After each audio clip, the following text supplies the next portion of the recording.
It is so decided. I understood the first. Okay.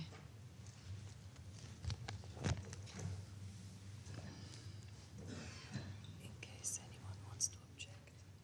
Okay.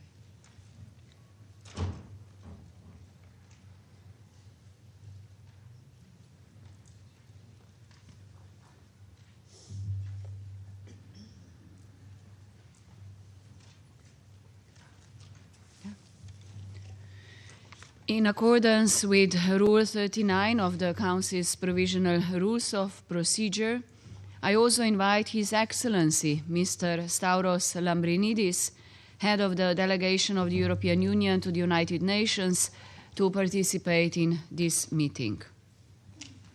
It is so decided. The Security Council will now begin its consideration of item 2 of the agenda. I now give the floor to Ms. Kayoko Goto. Madam President, as the holiday season approaches, Ukrainian civilians are preparing to end yet another difficult year of war, without a ceasefire and with uncertain prospects for lasting peace. Despite cautious optimism around resumed diplomatic efforts, 2025 has been one of the deadliest for the people of Ukraine. Civilian casualties between January and November this year were 24% higher compared to the same period in 2024. These figures continue to increase as the Russian Federation escalates its aerial attacks across Ukraine. On the night of 5 and 6 December, dozens of civilians were injured and hundreds of thousands left without power and basic utilities, following large-scale Russian missile and drone strikes targeting energy and transport infrastructure in 10 regions across Ukraine. The night before, a 12-year-old boy was killed in a drone attack on a village in Dnipropetrovsk region. A week earlier, on 29 November, a massive Russian drone and missile attack reportedly killed 6 people and injured dozens of others in Kyiv, Dnipropetrovsk, and Kherson regions. This attack also left more than 600,000 people in the Kyiv region without power under freezing winter temperatures. On 23 November, a drone strike on Ukraine's second-largest city, Kharkiv, reportedly killed 4 people. In total, since the start of the Russian Federation's full-scale invasion of Ukraine in February 2022, the Office for the High Commissioner for Human Rights has verified that 14,775 Ukrainian civilians, including 755 children, have been killed. 39,322 more, including 2,416 children, have been injured. These numbers only represent the verified casualties. Actual figures are likely significantly higher. The Russian Federation continues to target Ukraine's civilian infrastructure. Systematic attacks on energy infrastructure in the middle of winter threaten to leave millions without reliable heating, water, and public transportation as temperatures drop.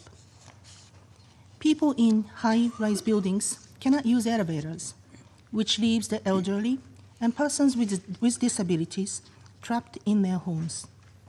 This year alone, more than 340 educational facilities in Ukraine have been damaged or destroyed, depriving children of their right to education. Local authorities from frontline communities of Donetsk, Kharkiv, Kherson, and Sumy regions reported that access to essential services had collapsed. Food shops and pharmacies are closed, medical personnel has left, and electricity cuts have lasted for more than 2 years in some areas. These deprivations, in addition to the horrors of daily indiscriminate attacks, are driving further large-scale displacements. At the same time, Local authorities from communities across the border in the Russian Federation also continue to report new civilian casualties from regular attacks launched by the Ukrainian armed forces. Damage to civilian infrastructure is also reported as a result of long-distance Ukrainian strikes on military and energy sites in the Russian Federation. Due to lack of access and limited public information, the United Nations is not in a position to verify these reports. As has been stressed at all our briefings, I reiterate that attacks on civilians and civilian infrastructure, including energy infrastructure, are prohibited under international law. No matter where they occur, they are unacceptable and must stop. My colleague from the Office for the Coordination of Humanitarian Affairs will share more information about the humanitarian situation in Ukraine and the UN response through the meantime. Madam President, the United Nations has repeatedly warned against any action that could further escalate or expand this devastating war, now well in its fourth year. Following repeated alleged violations of airspace of several European countries, we are following with concern the recent reported incidents involving shipping and port infrastructure in the Black Sea. On 5 December, Bulgarian authorities launched efforts to evacuate the crew of an oil tanker that caught fire off the Black Sea port of Aktopol. This was one of the two Russian tankers reportedly hit on 29 November by Ukrainian naval drones in the Turkish economic zone. Earlier, in a separate incident on 2 December, another Russian-flagged tanker on its way from Russia to Georgia allegedly came under a drone attack off the Turkish coast. There have also been reported Russian attacks on port infrastructure in the Ukrainian port of Odessa. Dangerous cycle of escalation. Concerned to de-escalate tensions and to prevent the risk of further expansion of this conflict. This certainly also applies to the immense danger the war poses to nuclear sites.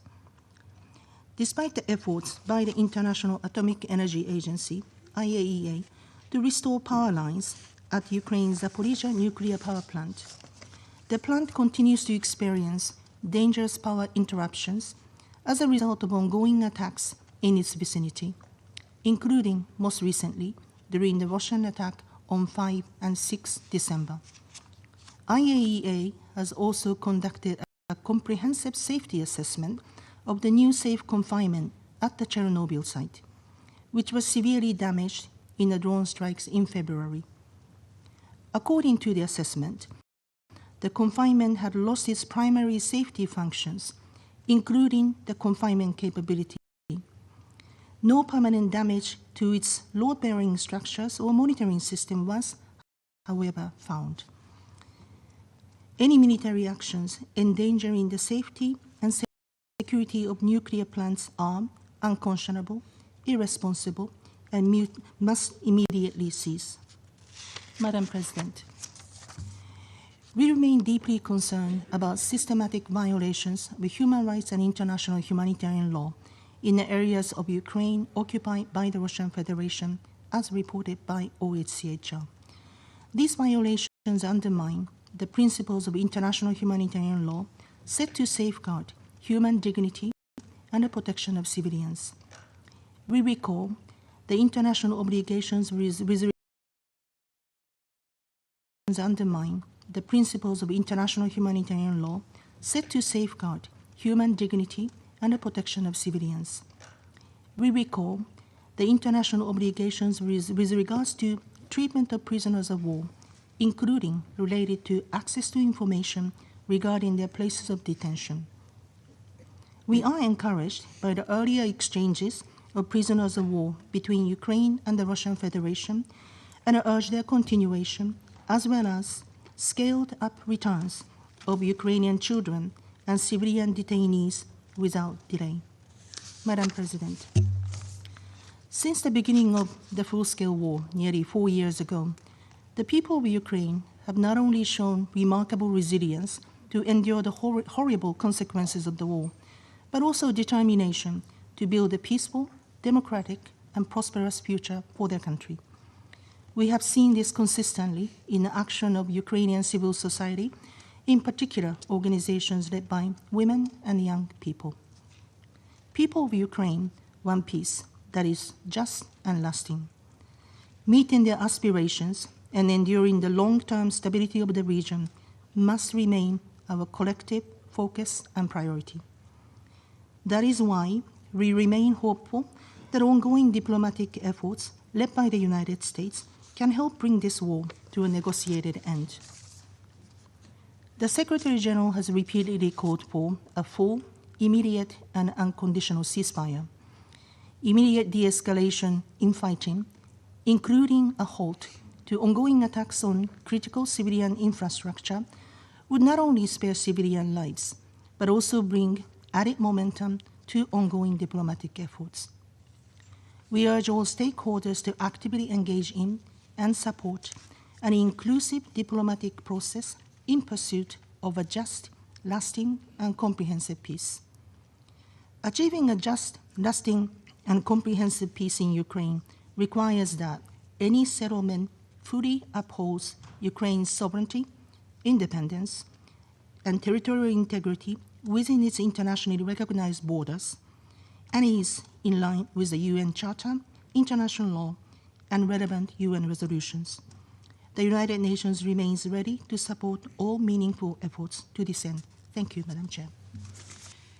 I thank Ms. Goto for her briefing, and I now give the floor to Ms. Joyce Msuya. Madam President, members of the Council, thank you for the opportunity to brief the Council again on the humanitarian situation in Ukraine. In the 2.5 weeks since our last update, intense missile and drone attacks across Ukraine have continued to exact a worrying toll on civilians. These strikes, many conducted at night during freezing temperatures, continue to kill and injure civilians, sever essential services, and undermine the lifelines that civilians rely on. Madam President, allow me to share what this means on the ground in humanitarian terms. In recent days, strikes have hit critical energy infrastructure in Kharkiv, Odessa, and the Dnipro region. Repair teams cannot keep pace with the damage. In several oblasts, rolling blackouts of 12 to 18 hours are cutting heat and water to entire apartment blocks. In Odessa, a missile strike last week destroyed a substation supplying power to several neighborhoods, including a displacement center.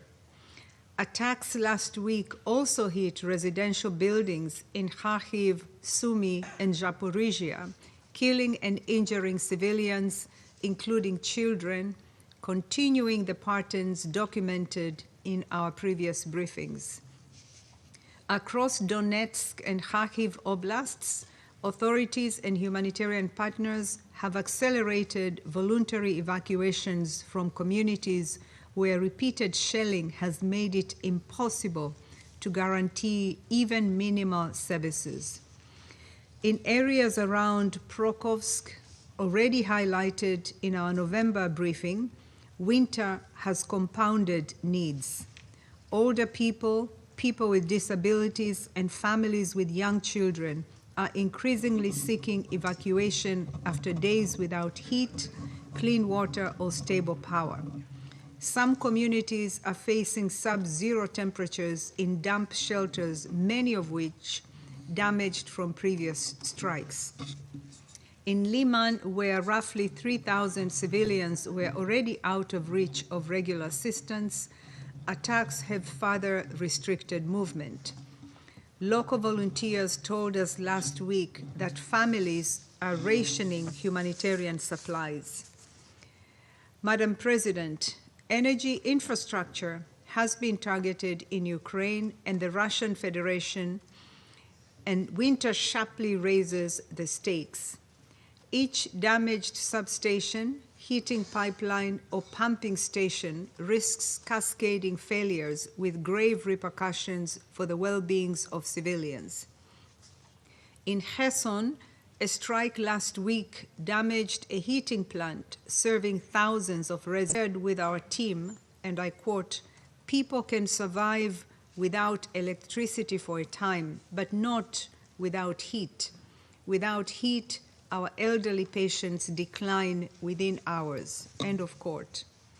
WHO has verified hundreds of attacks on healthcare this year, attacks which kill, injure, and cripple health services when illnesses, hypothermia risks, and trauma cases surge.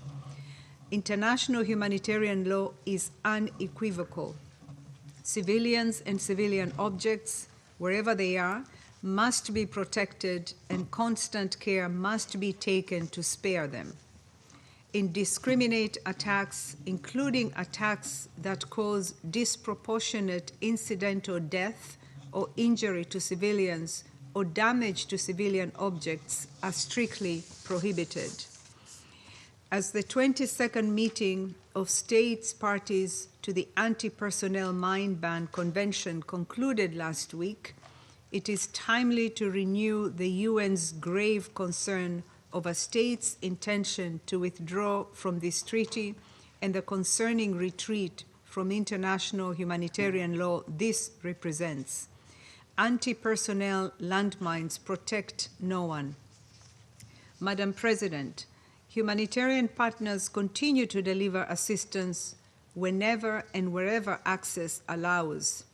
Over recent weeks, winter clothing, blankets, and thermal supplies have been pre-positioned in frontline oblasts, and community points have been established to provide civilians with access to heat, electricity, and basic services during outages.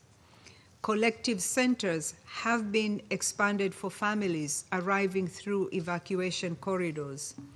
Mobile health teams are traveling to areas experiencing prolonged outages. And interagency convoys continue to deliver food, water purification tablets, medical supplies, and shelter materials. So far this year, 44 convoys have reached 50,000 civilians in the hardest to reach communities along the front line. But access to some frontline areas remains extremely challenging.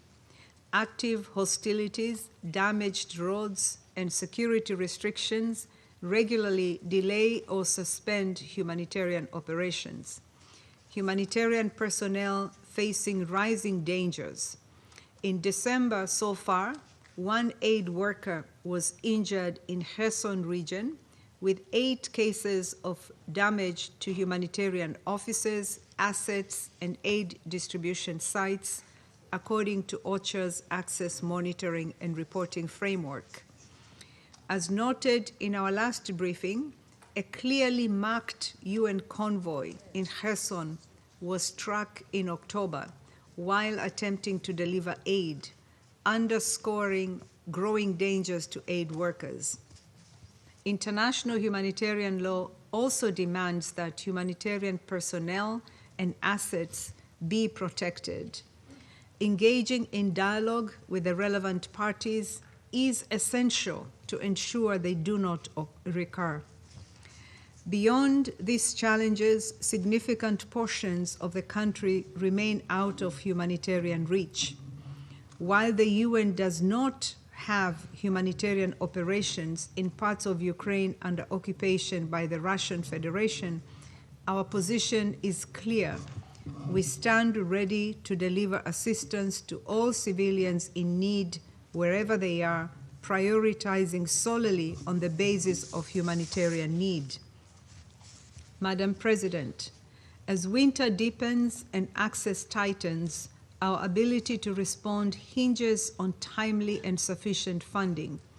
Yet funding shortfalls continue to constrain winter operations.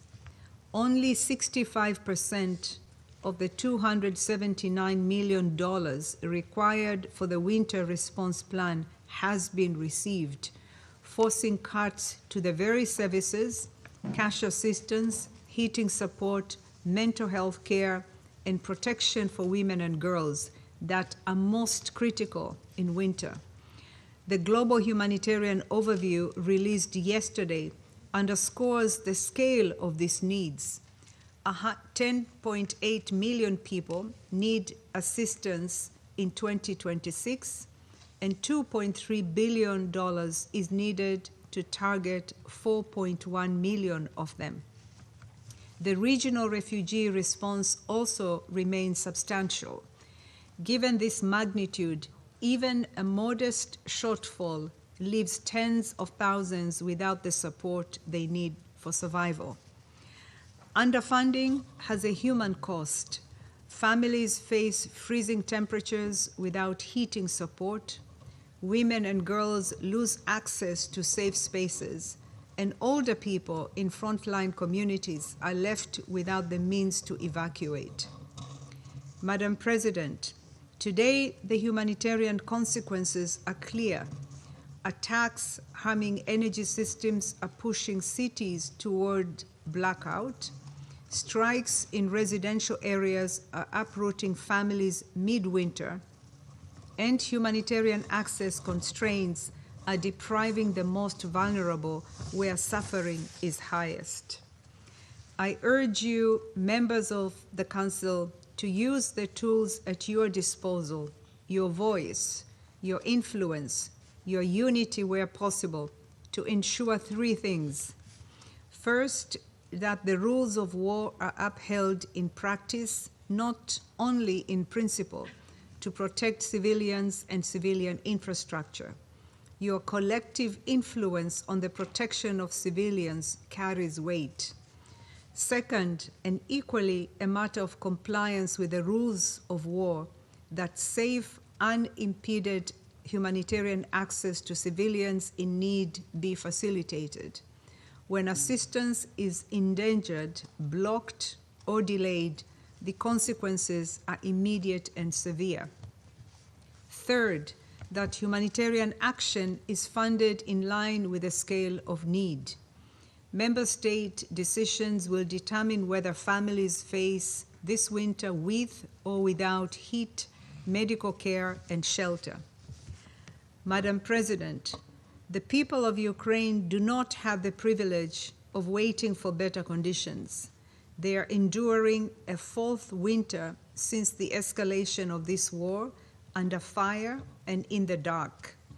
What they need from this Council is not only sympathy, but concrete actions to reduce harm and safeguard the humanitarian action that stands between survival and catastrophe. Your actions in the coming weeks will influence whether this winter becomes another chapter of avoidable suffering or a moment when the Council helped prevent it. Thank you. I thank Ms. Msuya for her briefing, and I now give the floor to Ambassador Tomasz Lovrencic. Madam President, Excellencies, distinguished members of the Security Council, allow me to express my sincere appreciation to the Slovenian Presidency for placing today's discussion on the agenda. I address you as the Director of ITF Enhancing Human Security, a humanitarian organization established by the government of Slovenia that has worked for nearly 3 decades in conflict-affected countries to clear mines, assist victims, and help communities recover.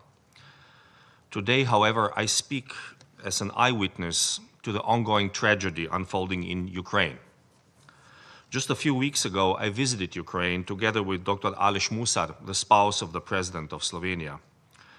During this visit, I sat with victims of mines and explosive remnants of war, men, women, and children, whose lives were irreversibly changed after the Russian aggression in a single devastating moment. Their injuries were among the most severe I have seen in my career. Many have lost one and some both legs. Thousands of survivors receive prosthetics and psychosocial support. Yet what I witness marks a grim new chapter in the evolution of mine injuries. Because of the changing nature of the war, the pattern of injuries is also changing. Marks a grim new chapter in the evolution of mine injuries. Because of the changing nature of the war, the pattern of injuries is also changing. In the past, most victims in mine-affected countries were injured from below, by stepping on a device buried in the ground. Today, in Ukraine, injuries increasingly come from above. The massive and systematic use of explosive drones has effectively moved minefields into the air. In addition to minefields on the ground, we now face what can only be described as minefields in the sky, indiscriminately killing and maiming civilians. This shift has catastrophic humanitarian consequences. Drone-delivered explosives strike the upper body, causing brutal injuries to the arms, hands, face, and head. And let me be very clear, the loss of a hand or an arm is often even harder to overcome than the loss of a leg. A prosthetic leg restores mobility. A prosthetic arm must replace fingers, one of the most complex tools of human life. Without hands, a survivor cannot dress independently, cannot prepare food, cannot perform basic daily tasks, and cannot even manage the most intimate aspects of their life without assistance. We often believe that mine warfare cannot sink lower, yet in Ukraine it is. Drone-delivered explosives are more indiscriminate, more dehumanizing, and more lethal. They cause injuries that are harder to treat, harder to rehabilitate, and harder for survivors and their families to endure physically, psychologically, and socially. This must matter to this Council, not only because of the enormous scale of suffering, but because the situation in Ukraine is a warning. If the international community does not mobilize now, this minefield in the sky risks becoming a horrifying standard in future conflicts. For this reason, I appeal to this Council and the international community for 3 urgent steps. First, sustained and increased support for humanitarian demining, including the development and deployment of new technologies and accelerated clearance operations. Second, extended support for victim assistance, not as an afterthought, but as an essential pillar of humanitarian response.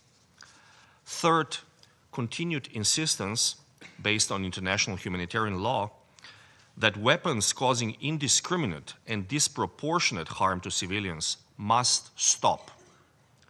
Protecting civilians is not optional. It is a legal and moral obligation. What Ukrainian people are suffering today might turn against all of us if we do not take action. Excellencies, upper body injuries bring a new, sad dynamic to this war on Ukraine. We are now witnessing a dramatic increase in civilians suffering devastating trauma to their arms, hands, and heads. The scale is alarming. Today, in addition to tens of thousands of amputees, there are already tens of thousands of newly deaf people as a direct result of blast injuries to the head and ears. Thousands more now require prosthetic arms and hands, complex and expensive medical devices that are essential for regaining independence. This represents not only a profound humanitarian challenge, but a tragic testimony to the cruelty of this aggression and to the depth of suffering endured by victims and their families. This is the new horror of war. I therefore appeal to this distinguished Council. Do everything in your power to stop this war. And if this cannot be achieved immediately, then at least act to limit harm from the air. The emergence of minefields in the sky must not be allowed to take root. If it is not stopped, hundreds or even thousands of civilians, including women and children, will continue to be subjected to lifelong suffering. What we see today in Ukraine may tragically be repeated elsewhere tomorrow, against all of us. Excellencies, let me conclude. Helping mine victims costs money. We are deeply grateful to all donor countries. In case of ITF, our projects in Ukraine are supported by Slovenia, Republic of Korea, and the United States of America, although the number of donors remains too small for the magnitude of the need. Greater burden sharing is needed, and I call on all countries to join the effort now. A prothesis is namely not a simple technical device replacing a missing limb. A high-quality prosthetic arm is a pathway back to normal life, a step towards independence, towards the dignity of being able to work, care for one's family, and contribute to one's community. It is a recognition that person's future is worth fighting for. Therefore, I call on all countries to support prosthetics in Ukraine at the highest possible standard, guided by humanity, solidarity, dignity, and justice. We have a chance to help the people of Ukraine now, at the moment when they need it most. Let us seize this opportunity and let history record that when confronted with extraordinary human suffering, we chose not caution or prudence, but humanity and solidarity at its fullest. Thank you, Madam President. I thank Ambassador Lovrencic for his briefing. I shall now make a statement in my capacity as the Deputy Prime Minister and Minister of Foreign and European Affairs of the Republic of Slovenia. First, I thank the briefers for the valuable information they provided and for setting the tone to this discussion. Dear Council members, it will soon be 4 years since Russia launched its invasion of Ukraine. Almost 4 years since it started an open war of aggression against its sovereign and significantly smaller neighbor. 4 years of open and repeated violation of international law. And 4 years of devastation, of shattered lives and dreams, and lost livelihoods. 4 years of destruction of schools, hospitals, and homes. They are not just mere words, but the harsh realities created by Russia's war. A month ago, I was on a field trip to several regions in Ukraine, and I have seen the horrors firsthand. I witnessed a generation of young people whose lives will be forever marked by this invasion. I have seen children being raised in an environment where shelters and air raid alarms are parts of daily life. Yet, in spite of the ongoing war, they continue to demonstrate resilience that deserves recognition and support. But more than that, they deserve to live in peace. Dear delegates, this is not the first time the Security Council has found itself facing a protracted conflict. However, we cannot leave and allow the value of human lives to decrease with each anniversary of the war. We object to Russia's escalation of the war while peace talks are underway. Russia continues to escalate its war. Swarms of drones are growing larger. Ballistic missiles are flying farther away from the front line, and we have even seen airspaces of other countries violated. On the receiving end of all these are civilians. Violence against them is visibly on the rise. In 2025, the number of civilian casualties rose for more than a quarter compared to last year. And as winter is setting in, the weakest parts of society continue to bear the brunt of the war. Civilians are in a dire need of an end to hostilities, and it is our responsibility to respond to a dire situation on the ground. We have reliable data provided to us by the briefers. We have trustworthy information from the UN presence in the country. As Council members, we must speak against blatant violations of humanitarian international law, speak against abductions and forcible transfers of children, condemn territorial conquest, and denounce the erosion of the foundation of this very organization. Ambassadors, this war needs to end. As a first step, both sides should urgently agree to a full and unconditional ceasefire. 14 members of this Council keep demanding it. Ukraine has agreed to it months ago. We reiterate our call on Russia to do the same. Only with an end to the fighting, meaningful peace negotiations between Russia and Ukraine can take place. And only then a just peace can be achieved. A peace firmly rooted in the principles of the UN Charter, a lasting peace for Ukraine, shaped by Ukraine. And until then, Slovenia will continue to stand by Ukraine. And it will keep calling for peace and demanding respect for international law across the board by everyone, everywhere, at all times. I resume my function as President of the Council, and I now give the floor to the representative of Denmark. Thank you, Madam President. And let me also thank the briefers for sharing their insights. Before addressing the latest wave of Russian attacks on Ukraine, as described by our briefers, let me first reaffirm several fundamental principles that we believe must define a viable path to peace in Ukraine. First, Denmark called for an immediate ceasefire.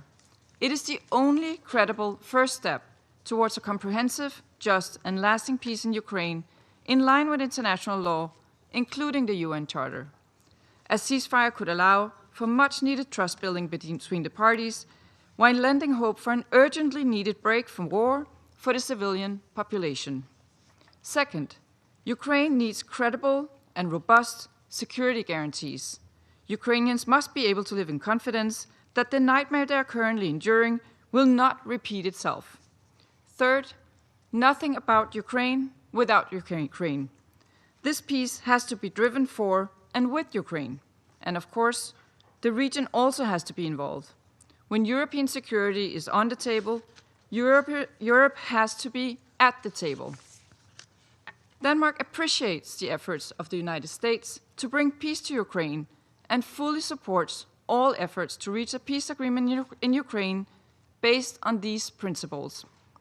Principles that uphold Ukraine's independence, sovereignty, and territorial integrity as enshrined in the UN Charter. It is often claimed in this chamber that Europe is prolonging the war by supporting the defense of Ukraine. That is not the case. We support Ukraine because its people are dying at the hands of their much larger neighbors' aspiration to change borders with brute force. For the sake of Ukraine, and for the sake of European and international peace and security, we cannot allow Russia to benefit from such deplorable actions. Madam President, turning to the developments on the ground, our briefers have been clear. Russia's attacks have continued unchecked and unabated. At this critical moment, the international community must stand with Ukraine. The country has entered its fourth winter since the launch of Russia's full-scale invasion. With months of freezing temperatures ahead, Russia is intensifying its attacks against civilians and civilian infrastructure. Such attacks are a clear violation of international humanitarian law. As we've heard this morning, Russian bombs keep falling over cities and civilian infrastructure, destroying access to electricity, heating, and clean drinking water. While the world calls for peace, Ukraine is experiencing massive airstrikes and power outages for hours on end every single day. Last week, the UN General Assembly adopted a resolution we reaffirm that condemnation today. It was relief to learn that 7 children were recently reunited with their families in Ukraine. We stress that all children must be reunited with their families immediately and without conditions. Children should never be subject to such inhumane treatment, nor should they be used as political bargaining chips. We call for all perpetrators to be held accountable. Madam President, Russia's actions leave us in no doubt that it is not serious about peace. While Ukraine agreed to a ceasefire long ago, Russia continues to dismiss any such calls and persistently reiterates unacceptable demands. Just last week, President Putin confirmed that Russia will seize the Donbas region by any means. Let us be clear. Russia is seeking the capitulation of Ukraine. Madam President, in closing, the Ukrainian people have suffered too much for too long. They deserve to return to their homes and to rebuild their lives and their country in peace and prosperity. Denmark remains steadfast in our support to this objective. I thank you. I thank the representative of Denmark for the statement, and I now give the floor to the representative of Panama. Gracias, señora presidenta. Panamá agradece la valiosa información compartida por la señora Kayoko Goto, funcionaria interina de la División de Europa, Asia Central y las Américas en el Departamento de Asuntos Políticos y de Construcción de la Paz, de la señora Joyce Misuya, subsecretaria general de Asuntos Humanitarios y coordinadora adjunta del Socorro de Emergencia, y de su excelencia Tomás Lobrenzi, director de ITF Enhancing Human Security. Tomamos nota de la presencia de los representantes de las delegaciones que nos distinguen con su participación. Nos reunimos nuevamente para analizar las consecuencias de la guerra en Ucrania. Al acercarnos al 4º año de hostilidades, Panamá reafirma su preocupación por la población civil que continúa sufriendo de manera desproporcionada bajo los ataques diarios de drones y misiles. Por ello, el cese de hostilidades y ataques a zonas civiles es impostergable. Hemos reiterado este llamado en varias ocasiones en esta sala y el resultado es indiferencia ante el cumplimiento del derecho internacional y del derecho internacional humanitario, así como un evidente incumplimiento de los principios fundamentales de la Carta de las Naciones Unidas. Prolongar esta guerra erosiona, además, la legitimidad del propósito fundamental de esta organización, concebida precisamente para prevenir que la humanidad sufra los flagelos de la guerra. Honrar los principios de la Carta nos obliga a redoblar nuestros esfuerzos en acciones que promuevan el restablecimiento de la paz y la seguridad internacionales en Europa, así como a restaurar la esperanza de una convivencia pacífica entre rusos y ucranianos. Las fracturas en la seguridad internacional, producto de este conflicto, desgastan la confianza de la comunidad internacional, amenazan el futuro de generaciones enteras y las condenan a sufrir los traumas de una guerra que con voluntad podría detenerse inmediatamente. Panamá renueva su llamado a un cese inmediato de las hostilidades y a la apertura de un diálogo genuino por parte de quienes tienen la responsabilidad de poner fin a esta guerra, con la firme convicción de que solo así podremos salvaguardar los principios que sustentan la convivencia pacífica entre las naciones y el orden internacional. Reconocemos los esfuerzos diplomáticos encaminados a alcanzar un acuerdo de paz. Es fundamental avanzar en un proceso constructivo que recupere la confianza entre las partes y siente las bases de la estabilidad. Este camino exige respeto mutuo guiado por la voluntad compartida de construir una paz duradera.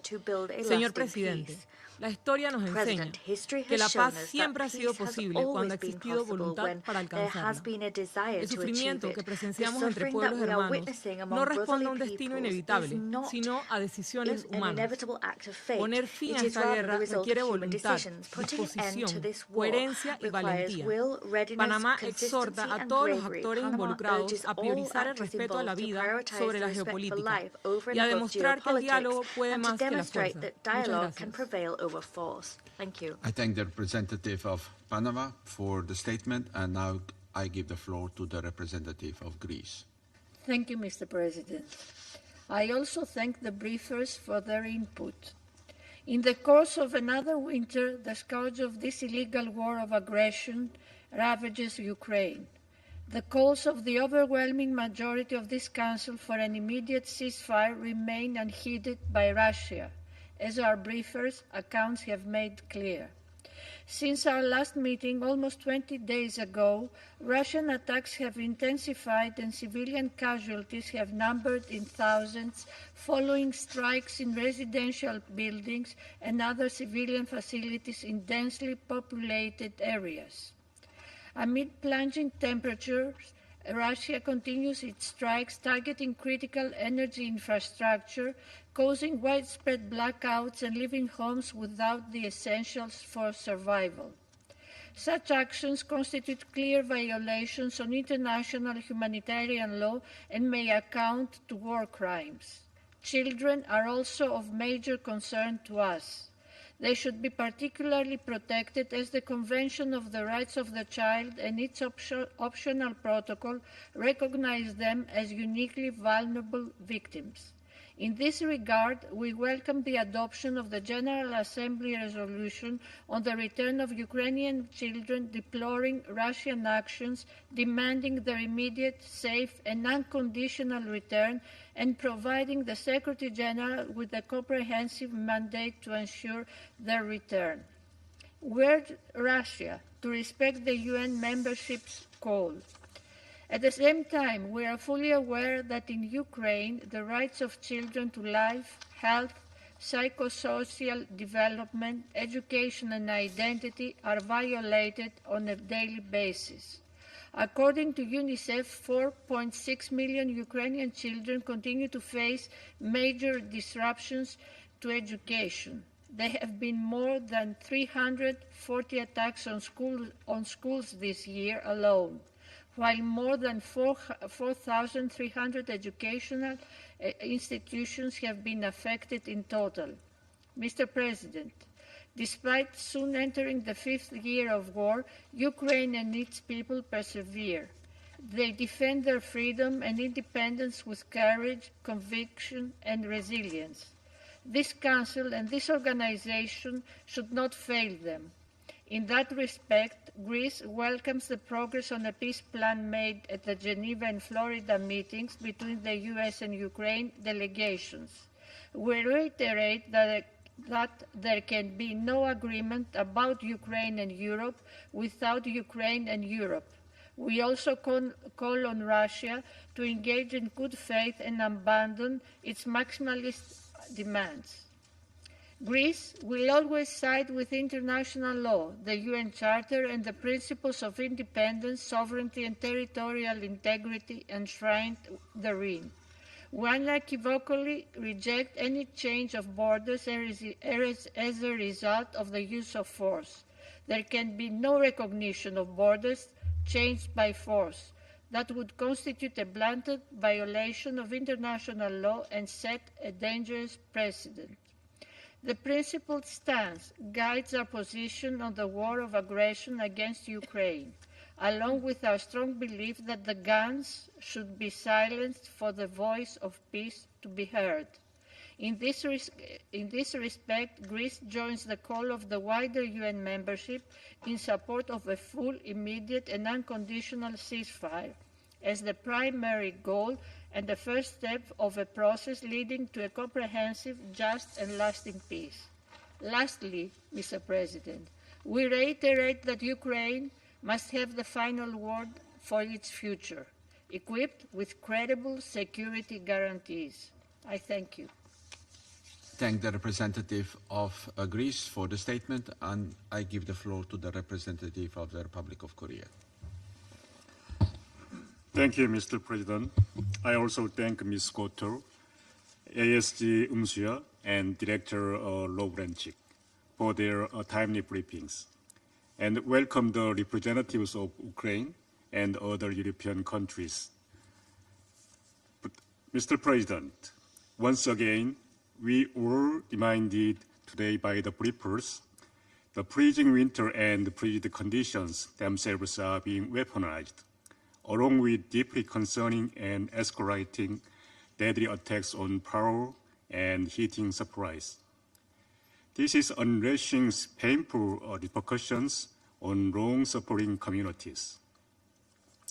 Regretfully, such attacks are transpiring despite the international communities, including this Council's vocal calls for a swift end to the ongoing fighting and a lasting peace agreement. In this light, I'd like to expand on the following points. First, the Republic of Korea reiterates its call for all relevant parties to immediately halt the attacks on energy infrastructure and civilian population centers.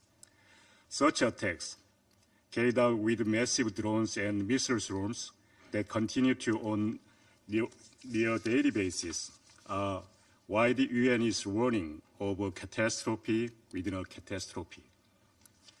These attacks constitute a clear violation of the international humanitarian law, as articulated in Article 54 of the Additional Protocol 1 to the Geneva Conventions, as they targeted civilian infrastructures indispensable to the survival of the civilian populations. Civilians should not be targeted and must be protected under the international humanitarian law. This situation should not persist any further. Second, even if the humanitarian situation were to be improved, we emphasize without end to the war. Such improvement would be merely temporary. In this connection, the Republic of Korea is supportive of ongoing U.S. leadership to advance dialogue with your view to pursue rapid and tangible steps toward a peace plan that can ensure lasting peace between Russia and Ukraine. We note with attention that diplomatic efforts to halt this senseless loss of life have seen positive developments in recent weeks. We take this opportunity to implore all key leaders and stakeholders to do all they can do, foster sustainable peace and save lives at this particularly vital juncture for the region and the world.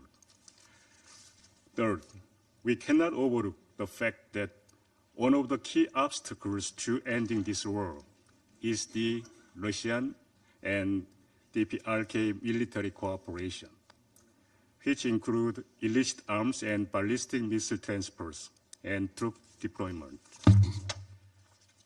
This cooperation continues to prolong the conflict and facilitate its progression to that of global scope in a manner that both dangerous and unpredictable.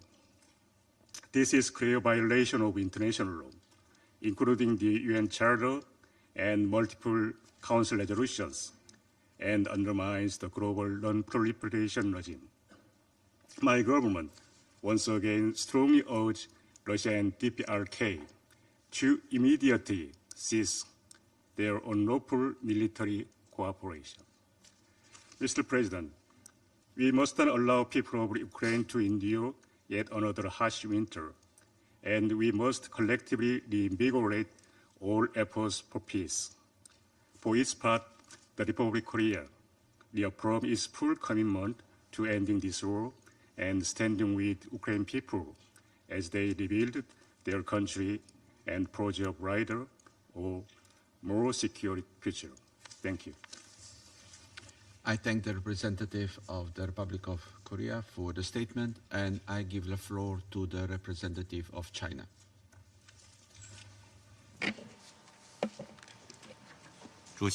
President, I welcome Her Excellency Tan Jia-Feong, Deputy Prime Minister and Minister of Foreign Affairs of Slovenia, presiding over today's meeting. I thank the briefers for their briefings.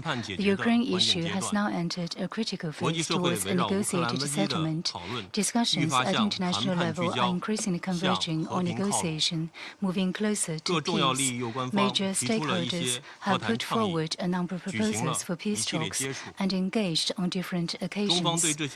China welcomes such progress, supports all efforts leading up to peace, and hopes the international community will work together for an early political settlement of the crisis. First, joint efforts must be made to advance the peace talks.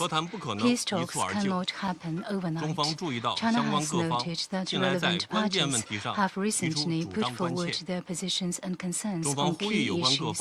We call on parties concerned to seize the most positive momentum, move toward each other, demonstrate political will, and continue to build up consensus to strive for a fair, lasting, and binding peace agreement as soon as possible. Second, collective action is required in the protection of civilians. Despite resounding calls for peace, hostilities on the ground remain unabated, leading to a succession of new casualties and infrastructure damage and destruction, which are profoundly worrying. China urges the parties concerned to the conflict to exercise maximum restraint, rigorously comply with international humanitarian law, and effectively ensure the safety of civilians and civilian infrastructure. We call on the international community to step up humanitarian assistance to help affected populations tide over their hardships. Third, uniting in efforts to create a European security architecture. The Ukraine crisis eventually erupted. The underlying reason being the failure to properly address their respective security concerns and tackle the root causes of the conflict. Any new peace agreement must draw from this lesson. China calls on all parties to uphold the vision of common, comprehensive, cooperative, and sustainable security, bearing in mind the principle of indivisible security, and take seriously and properly address their respective legitimate security concerns, especially the root causes of the conflict, to establish a balanced, effective, and sustainable European security architecture. President, China's position on the Ukraine issue is objective, impartial, and consistent. That is, calling for a ceasefire and cessation of fighting, facilitating peace talks, and promoting a political settlement. Guided by the four shoulds proposed by President Xi Jinping, we maintain that the sovereignty and territorial integrity of all countries should be respected, the purposes and principles of the UN Charter be observed, the legitimate security concerns of all parties be taken seriously, and all efforts conducive to a peaceful resolution of the crisis be supported. China has stayed in close contact with all parties concerned, including Russia and Ukraine, actively engaging in shuttle diplomacy. China, alongside Brazil and others, launched the Group of Friends for Peace on the Ukraine crisis, working unwaveringly to amplify calls for peace and foster consensus for peace. China will continue to play a constructive role in advancing a political resolution of the crisis. I thank you, President. I thank the representative of China for the statement, and I now give the floor to the representative of Pakistan.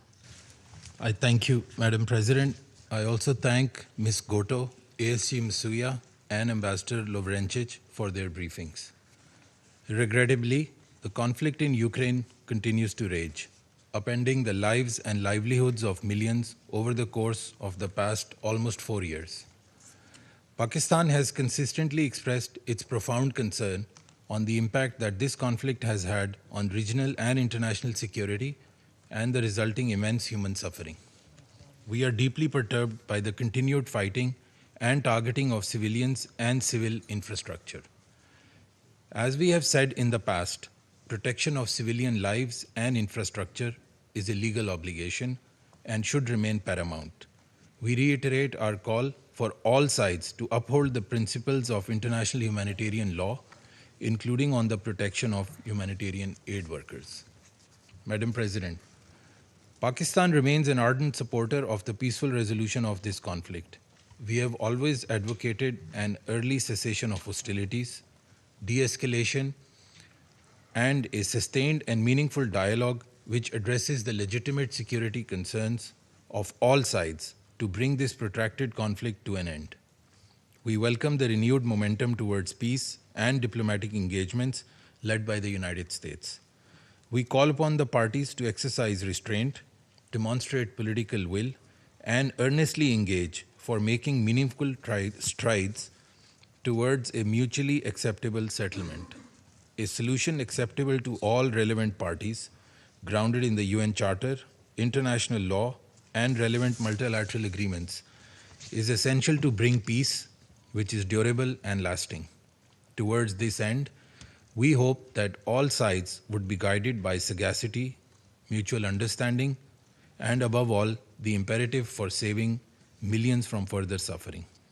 To conclude, Madam President, Pakistan stands ready to support all endeavors aimed at resolving the issue peacefully and in a just, comprehensive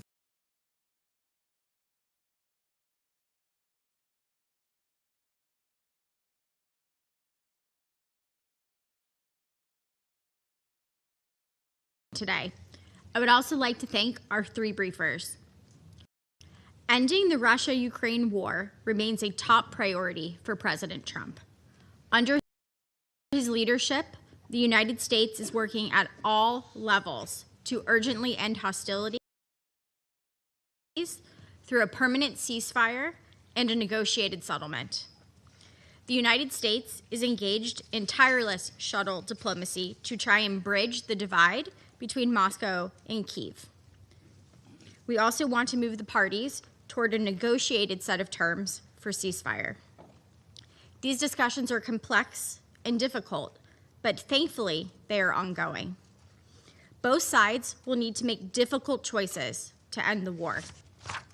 Our goal is an end to the war and a mutually agreed peace deal that leaves Ukraine sovereign and independent and with an opportunity for real prosperity. It remains critical to keep an international focus, and this Council must continue to focus on this war. The United States will follow President Trump's leadership towards peace and deploy all available tools to reach a ceasefire and a final negotiated peace agreement.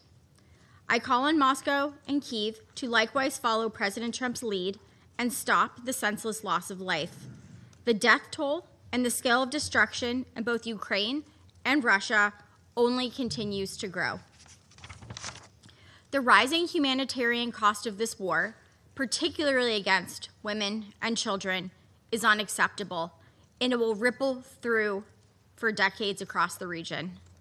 Meanwhile, as the winter continues to grow colder and darker, strikes in populated areas and against Ukraine's energy grid continue, leaving millions without heat and power. The killing must stop. Both sides must choose peace. As we move into 2026, we report there is an ongoing and productive dialogue. But let us not miss this opportunity to secure a just and sustainable peace. Thank you. I thank the representative of United States for the statement. I now give the floor to the representative of Algeria. Thank you, Madam President. I thank Ms. Kayoko Goto and Ms. Joyce Msuya for their briefings. I listened carefully to the remarks of Ambassador Tomasz Lorencic. Madam President, Algeria remains concerned about the ongoing conflict around Ukraine and the repeated military attacks which affect peace and security in the region. This conflict continues to impact the humanitarian situation, causing further loss of civilian lives and the destruction of critical civilian infrastructure.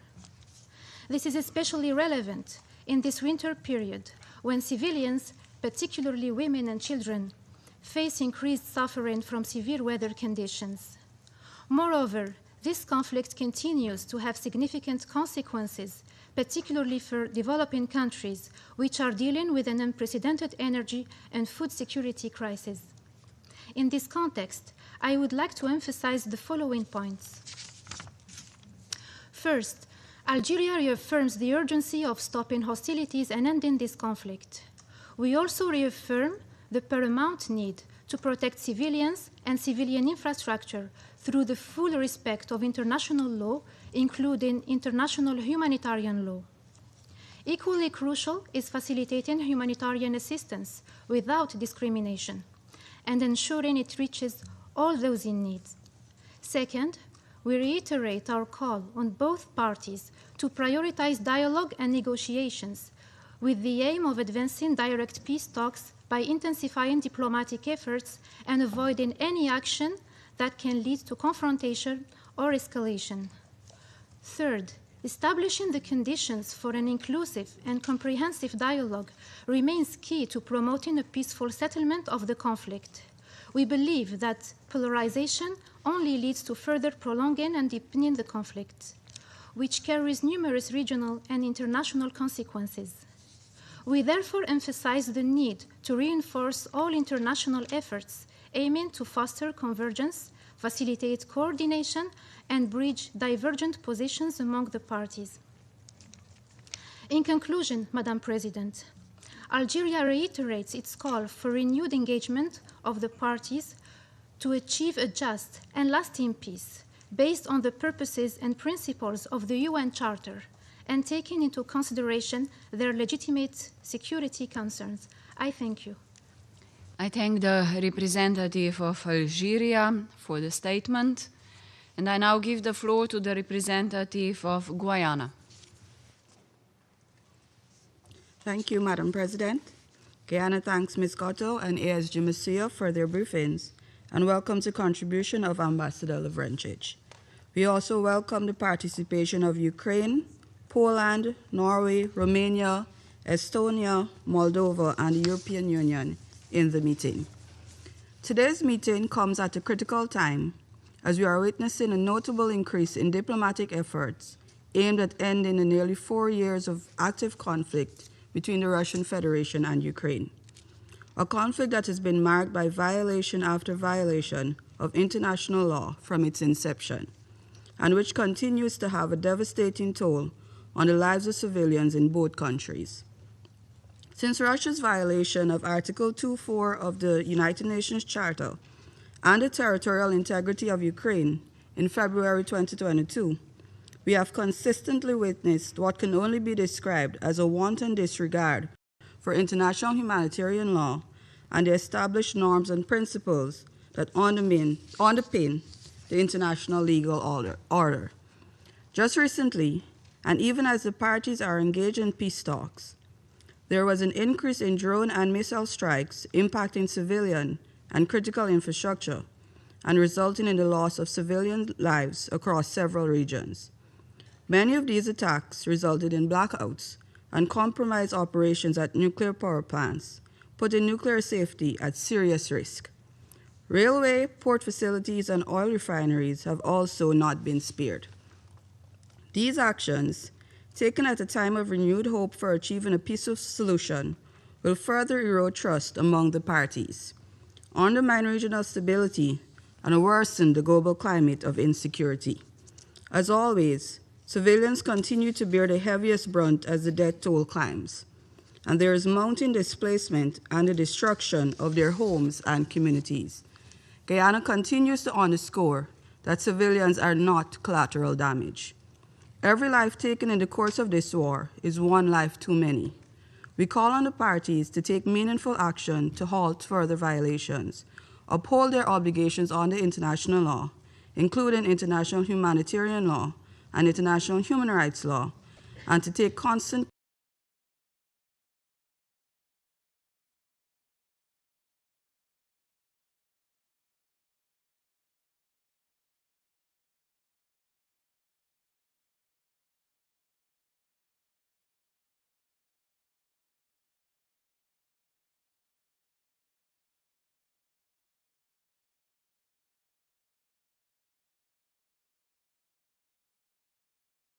and to foster a conducive environment for the ongoing negotiations towards a definitive ceasefire. We urge the international community to support this call, recognizing that genuine progress toward peace is difficult to achieve under the current circumstances. The only viable path toward resolving the conflict peacefully lies in sustained dialogue, genuine engagement, a steadfast commitment to a diplomatic solution, and firm adherence to established international norms. As the peace talks continue, we hope that they will lay the foundation for a future marked by stability and security for both Ukraine and the Russian Federation. The outcomes of these discussions must therefore be rooted in the purposes and principles of the United Nations Charter, including sovereignty and territorial integrity.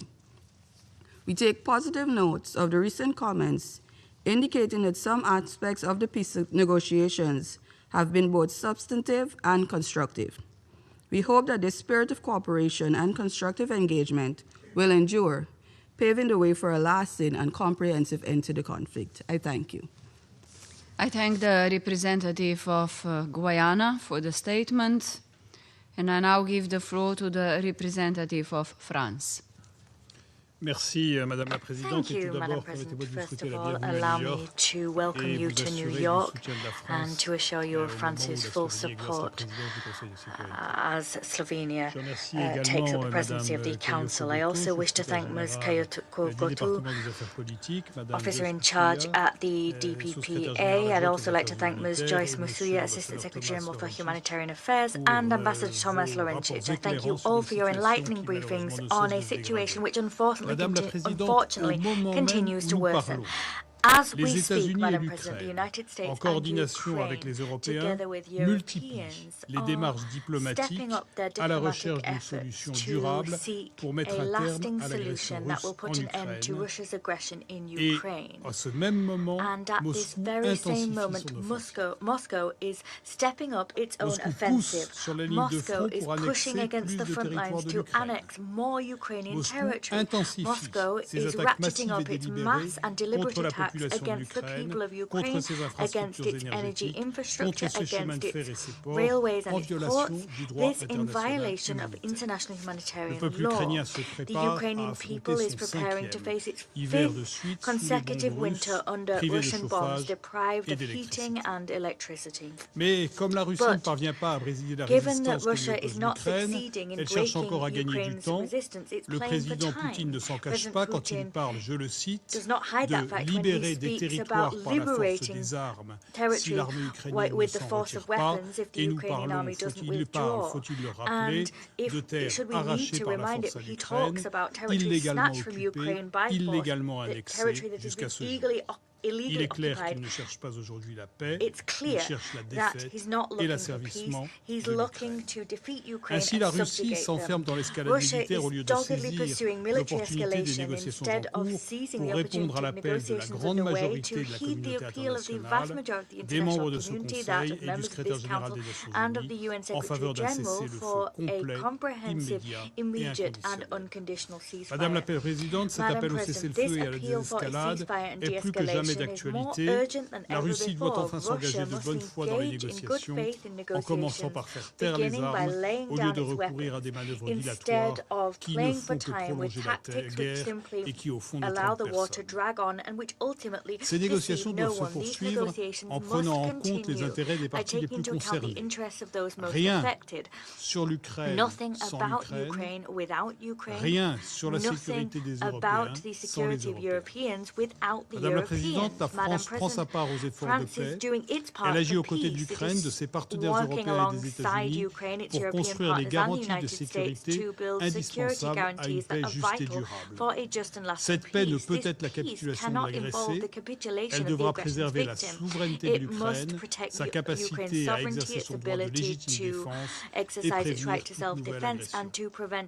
C'est le sens de la réunion tenue hier à Londres entre les dirigeants de la France, de l'Allemagne et du Royaume-Uni, ainsi que le chef de l'État ukrainien, mais aussi de la réunion de la coalition des volontaires, tenue en présence des États-Unis et de l'Ukraine le 25 novembre dernier. Nous continuerons dans les prochains jours à nous coordonner étroitement en ce sens avec tous nos partenaires et nous continuerons avec eux à redoubler d'efforts afin de contraindre la Russie à la paix. Madame la Présidente, la France rappelle son soutien indéfectible à la souveraineté, à l'indépendance et à l'intégrité territoriale de l'Ukraine. Au-delà de la sécurité européenne et de la stabilité mondiale, c'est la préservation des principes fondamentaux de la Charte qui est en jeu.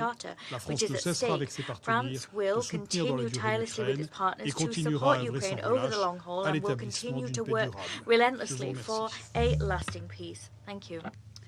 I thank the representative of France for the statement, and I now give the floor to the representative of Sierra Leone. Thank you, Madam President, Your Excellency Tanja Fajon, Deputy Prime Minister and Minister of Foreign Affairs of Slovenia. I thank Ms. Kayoko Goto and ASG Joyce Msuya for their informative briefings. I also thank Ambassador Tomas Lorencic for his contribution. 1,384 days into this conflict, the civilian population continues to bear the brunt of ground and aerial attacks in Ukraine.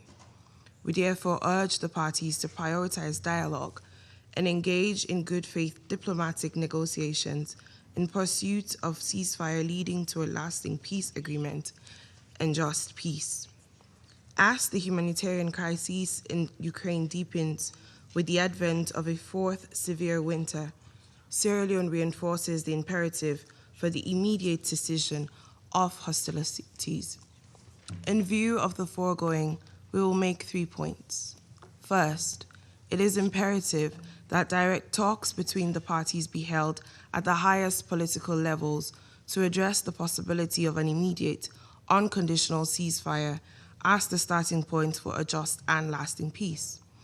For the better part of 2025, the United States have held diplomatic efforts between the two parties for a ceasefire agreement. We welcome these efforts and note the progress made towards the release and exchange of prisoners of war and civilian detainees and the return of Ukrainian children.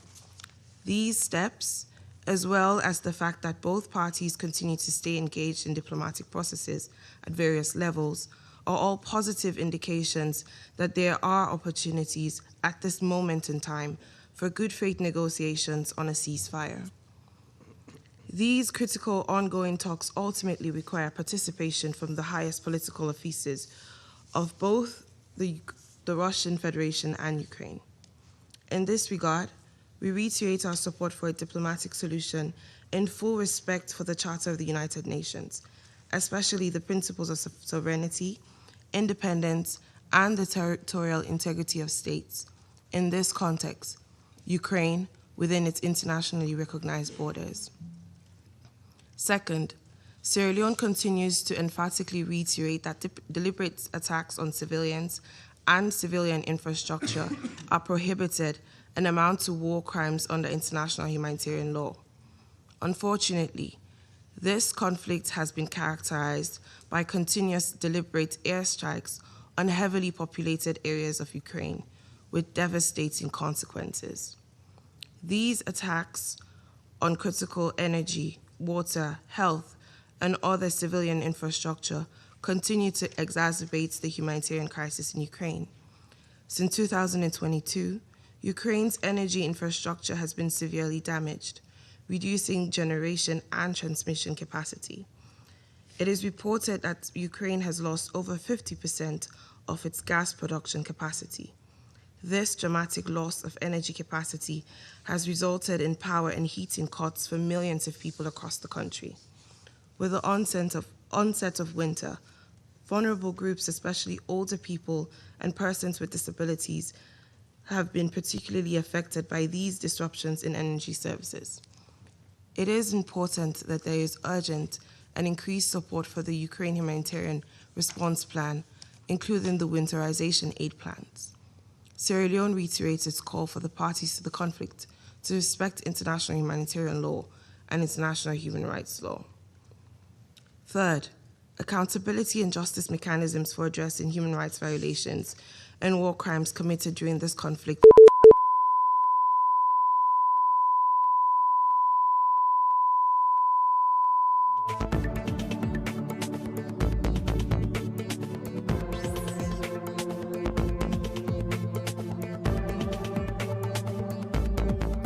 international law and human rights violations, including the deliberate targeting of civilians and civilian objects in military strikes, as well as extrajudicial killings, torture, sexual offenses, and the abduction of tens of thousands of Ukrainian children. The reports have also verified incidents of abuse of both Ukrainian prisoners of war and civilian detainees, as well as Russian prisoners of war. Sierra Leone has consistently joined other members of the Security Council to call for full, fair and impartial investigations into allegations of breaches of international law and gross human rights violations during conflict. We also urge all states to cooperate fully with the International Criminal Court. To conclude, Madam President, we are at a critical juncture in this conflict. The alarming civilian casualty figures and the humanitarian crisis in Ukraine underscore the urgent need for all parties to the conflict to prioritize the protection of civilians and refrain from further escalation. We urge the parties to engage constructively, including on their legitimate concerns, to find a political and diplomatic solution as envisaged in Article 33 of the Charter of the United Nations. I thank you. I thank the representative of Sierra Leone for the statement, and I now give the floor to the representative of Somalia. Thank you, Madam President. We express our gratitude to the briefers for their comprehensive update. My delegation remains profoundly concerned by the continued deterioration of security and humanitarian situation in Ukraine. The ongoing hostilities serves only to prolong suffering and further diminish the prospect for a sustainable peace. We are deeply troubled by the continuous escalation of military action affecting civilians. The protection of civilians and the preservation of critical infrastructure are non-negotiable obligations enshrined in international humanitarian law. We reiterate that all parties to the conflict must respect and uphold these principles without exception. Madam President, we remain convinced that there is no military solution to this protracted conflict. Dialogue and diplomacy remain the only means to bring this crisis to an end. In this regard, we welcome the recent renewal diplomatic engagement. Specifically, we welcome the meetings between the United States officials and the Russian Federation and Ukraine. These engagements represent a vital step toward a de-escalation, and we hope they will lay the groundwork for a constructive path forward. We call upon all sides to seize this diplomatic momentum, exercise utmost restraint, and commit to genuine negotiations. Durable solutions must address the root causes of the conflict and be consistent with the United Nations Charter. To conclude, Madam President, my delegation reaffirms its unwavering support for all diplomatic efforts aimed at achieving a resolution that restores peace, security, and stability in Ukraine. Ukrainian people and all those affected by this conflict deserve peace, security, and dignity. I thank you. I thank the representative of Somalia for the statement, and I now give the floor to the representative of United Kingdom. Thank you, President. I thank our briefers for their presentations, and I welcome the participation of the representative of Ukraine and other European countries at our meeting. Yesterday, my Prime Minister hosted President Zelensky, President Macron, and Chancellor Merz in London for talks in which we recommitted our support to safeguarding Ukraine's long-term security, sovereignty, and prosperity. The United Kingdom supports efforts, led by the US, to secure a just and lasting peace in Ukraine, including robust security guarantees, in line with the principles of the UN Charter. This is a war that President Putin started.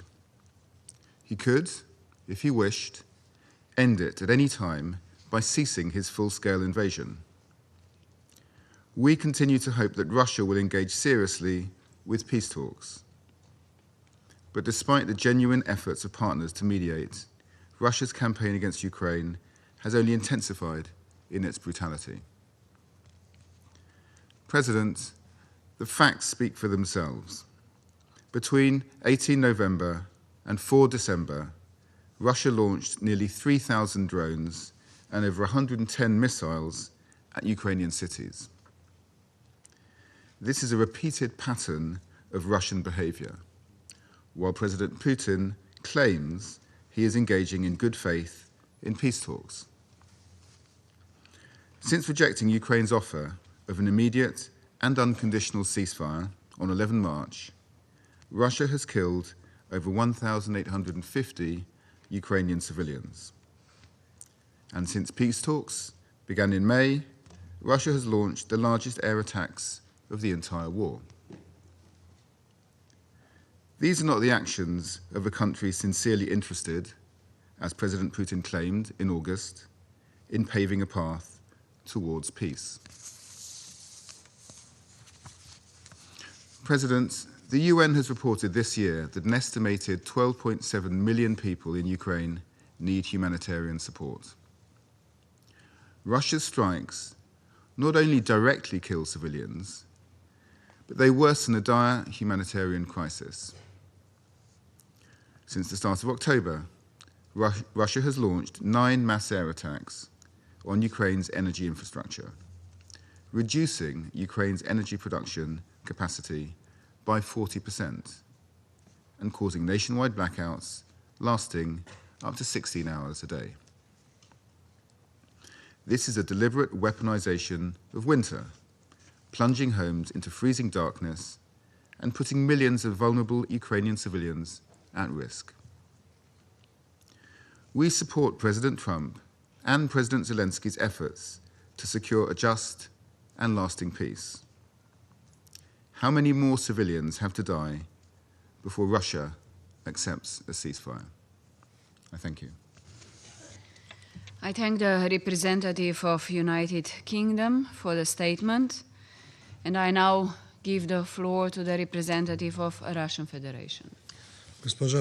Madam President, today those who follow Security Council meetings about Ukraine will have yet another opportunity to witness this hypocrisy fair organized by our European colleagues so as to demonstrate their support for the regime in Kyiv, no matter what. In practice, despite all of the organizers' efforts, today's meeting only serves to highlight how London, Paris, Berlin, and other European capitals are interested in the war continuing to the last Ukrainian. And this in order to try to weaken Russia as much as possible and to ensure that the anti-Russia project it launched in Ukraine in 2014 can be saved at any cost, a project that is now swiftly going bust.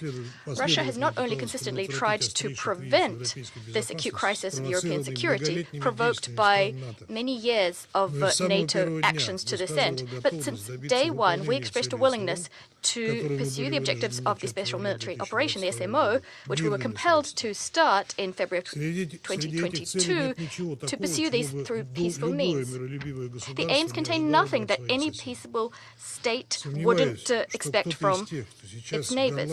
I doubt that any of those who are shouting here in this chamber this hackneyed mantra about the Russian aggression against Ukraine would sit idly by if their neighbors used force to outlaw the identity of the people living on its territory, to glorify Nazi accomplices, to ban religions, to promote extreme nationalism, and to pursue an aggressive and provocative policy. Sooner or later, this would result in a serious crisis and an armed conflict. That's why usually neighboring states seek to resolve such contradictions through peaceful means, or even better, to prevent them arising in the first place. As a rule, the UN, regional organizations, as well as other neighbors, help them to achieve this. However, this formula, due to the efforts of Western states, didn't work vis-à-vis Russia, despite the fact that for many years we've consistently warned about this impeding crisis. The backers of the regime in Kyiv were oblivious to this information, all the while, as it turned out, arming the junta and preparing it for war with Russia, with the Minsk agreements providing cover. Thus, it comes as no surprise that the most stubborn among them are continuing to pretend that we started the special military operation in a vacuum, and that Ukraine doesn't have any problems which are threatening the very survival of the state. The reality, in fact, shows quite the opposite is true. I think there's no need to delve into the details of the root problems which Ukraine is confronting today, 12 years after an anti-constitutional coup d'etat orchestrated by Western capitals. Even the Western mass media is talking about this today. Media outlets who preferred to stay silent for many years. Following the tectonic corruption scandals, which prompted a number of high-profile resignations, the former comedian and his European sponsors are doing all they can to pretend that the Kiev princeling himself knew nothing about these criminal plots. The truth about the repressive authoritarian system set up over many years in Ukraine is being hushed up. A system which resulted in thousands of political prisoners. Is there any other country in the world which can boast about legislative bans on a language spoken by the majority of its population, as well as unprecedented prosecution of a millennium-old canonical faith? And since when does Europe so proud of its European values, since when does Europe deems the aforementioned actions to be normal? The regime in Kiev has driven its own country not only to poverty and civil war, it's also turned Ukraine into a bargaining chip in a geopolitical confrontation between the West and Russia. Ukraine has already paid a horrific price for these criminal errors and blunders. Ukrainians are now being forced to pay an even higher price. Men who don't want to fight are being grabbed in the streets. They're being sent to a pointless fratricidal meat grinder.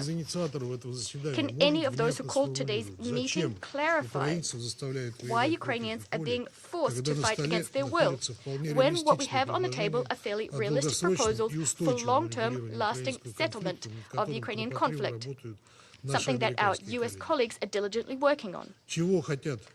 What are European sponsors trying to achieve? After all, they understand full well the disastrous consequences of the situation on the battlefield. After all, history relentlessly demonstrates that every new proposal being put before Ukraine is less favorable to it than the last, not to mention the hundreds of thousands of senseless losses which Ukraine has sustained due to the criminal actions of its leadership. Madam President, by forcing Ukrainians to fight and to reject peace terms it's being offered, Kiev's European backers are concerned, of course, not about the fate of Ukraine nor about its dignity. These are all fairy tales for pink ponies and guppy fish, as the Ukrainian blogosphere calls the credulous Ukrainian populace. What London, Paris and Berlin seek is to win time to prepare for war with Russia. A mad idea which in Brussels, the Brussels of NATO and especially the Brussels of the EU, an idea which they're trying to turn into practically the only ideology, bringing together European states, distracting the European populace from socioeconomic and political problems which are being made worse by the errors and blunders of their own European leadership. Yet European politicians, which have gone mad in their Russophobia and powerlessness, are unconcerned by the fact that Russia isn't threatening anybody, that this topic, the topic of a future war, is being whipped up solely by them, consistently ignoring calls for dialogue and for solutions to the problems that have piled up in the sphere of European security, calls that today are being heard not only from Moscow, but also Washington. All of these Macrons, Starmers, Merzes, von der Leyens and Callisters, are they really ready to follow in Ukraine's footsteps, to sacrifice their own ambitions, the European children on the altar of their own ambitions? Is the European populace really ready to believe these Russophobic, scary stories and to walk down this suicidal path, which has led Europe to ruin at least thrice in the last 200 years? After listening to statements from our European colleagues in this chamber, there are more and more questions about whether European elites are in their right mind. Meanwhile, hopes of swift peace in Ukraine are increasingly ephemeral. It's clear Ukrainians, the overwhelming majority of which don't want to fight for a posse that has usurped power. Ukrainians will not be permitted to end this military madness. Instead of realistic ideas, calls, we got an earful of false assertions about so-called targeted Russian military strikes on Ukrainian civilian objects. Although everyone in Ukraine knows full well that homes, hospitals, schools and kindergartens, if they do suffer, they suffer solely solely as a result of the fact that Ukrainian air defenses are being set up in residential areas in violation of international humanitarian law. Meanwhile, the fact that strikes on energy and transport infrastructure are being promoted and ramped up by Zelensky himself, something for which he regularly receives painful response strikes for, this is something none of the organizers of today's meeting mentioned. Instead, we heard more fables about so-called kidnapped Ukrainian children, kidnapped by Russia. Although evidence of this is something Ukraine has not provided. The truth is that against the backdrop of thousands of Ukrainian children in Russia, Kiev, in practice, at our behest, could only provide information about 399 children, information about many of which did not check out upon investigation. In other words, the topic of children is a mendacious propaganda topic which Europe is trying to use to manipulate public opinion and to demonize Russia. Hence, it's no better than the staged show in Bucha. Assertions about Russia's involvement in Bucha is something that neither Ukraine nor its Western backers managed to provide evidence of. The real attitude of the Kiev regime to Ukrainian children can be seen in the scandal unfolding in Ukraine, a scandal surrounding the transfer in 2022 of roughly 3,500 children, orphans, from the Dnipropetrovsk Oblast to Turkey via the Childhood Without War initiative, steered by the wife of the Ukrainian president, Elena Zelenskaya. In the spring of 2024, chilling facts came to light. Facts about the psychological pressure these children were subjected to and the improper treatment thereof. These children were systematically used in public propaganda events, and if they refused, they were starved. The police began to investigate this, a criminal proceeding. However, as is common in Ukraine, the case was swiftly closed, and they tried to hush up the scandal so as not to inconvenience those in power. As a result, none of the organizers of this project, under the patronage of Zelensky's wife, no one was punished. Nor do our compassionate European colleagues want to investigate this case, which outraged millions of Ukrainians. Obviously, children are simply a pretext for yet another anti-Russia campaign. Colleagues, we hope that in London, Paris, Berlin and Brussels, they will finally come to their senses, but hope is scant. Today's meeting only serves as further confirmation of this. Too much is at stake for the elites in these capitals. The bubble of lies they've blown up surrounding the Ukrainian crisis and its root causes is simply too big. However, we should remember that what's in play is not only the ambitions and hang-ups of European Russophobes, but the fate of the world. After all, a military conflict between Russia and Europe, which Europe is doggedly pursuing, is unlikely to be a localized conflict. Washington now fully understands this, and we're grateful to our American colleagues as they are trying to make overexcited European brains get their heads around this obvious truth. We stand convinced that everyone should join these efforts, all those who genuinely believe in the ideals of peace, cooperation and good neighborly relations, i.e. the very ideals Europe has forgotten about in their anti-Russian frenzy. I think today no one has any doubts about the fact that Russia will achieve the objectives of its special military operation in any event. The only question is, will we do this militarily or diplomatically? We reiterate that we prefer the latter course. Yet, due to the actions seeking to undermine on the part of European hawks, we do not see any serious prospects of this. I thank you. I thank the representative of Russian Federation for the statement. And I now give the floor to the representative of Ukraine. Madam President, distinguished members of the Security Council, let me begin by expressing my gratitude to the Slovenian presidency, to Your Excellency Foreign Minister Tanja Fajon, for convening today's meeting devoted to Russia's ongoing war of aggression against Ukraine. I also wish to thank the briefers, Ms. Goto and ACG Msuya, for their presentations, and to Ambassador Lovrencic especially for your testimony. Regrettably, the 3 months that have passed since I last had the honor of addressing this distinguished council have not brought any relief to my country. On the contrary, the situation for Ukrainians has deteriorated dramatically as Russia intensified its terror campaign of strikes against residential areas and critical civilian infrastructure. These acts of state terrorism not only lead to hundreds of civilian casualties, but put the lives of millions on the brink of a humanitarian catastrophe. If you recall, during our previous appearances here before the Security Council, I invoked the play Waiting for Godot by Nobel Prize winner Samuel Beckett. We implored this body not to fall into a state of endless expectation, not to wait for manna from heaven, for miracles, for better circumstances, for someone else to act, but instead to adopt a resolution mandating an immediate and comprehensive ceasefire. Tragically, nothing has changed, or rather, the only thing that has changed is the scale of Russia's brutality, which brings suffering to millions of Ukrainians.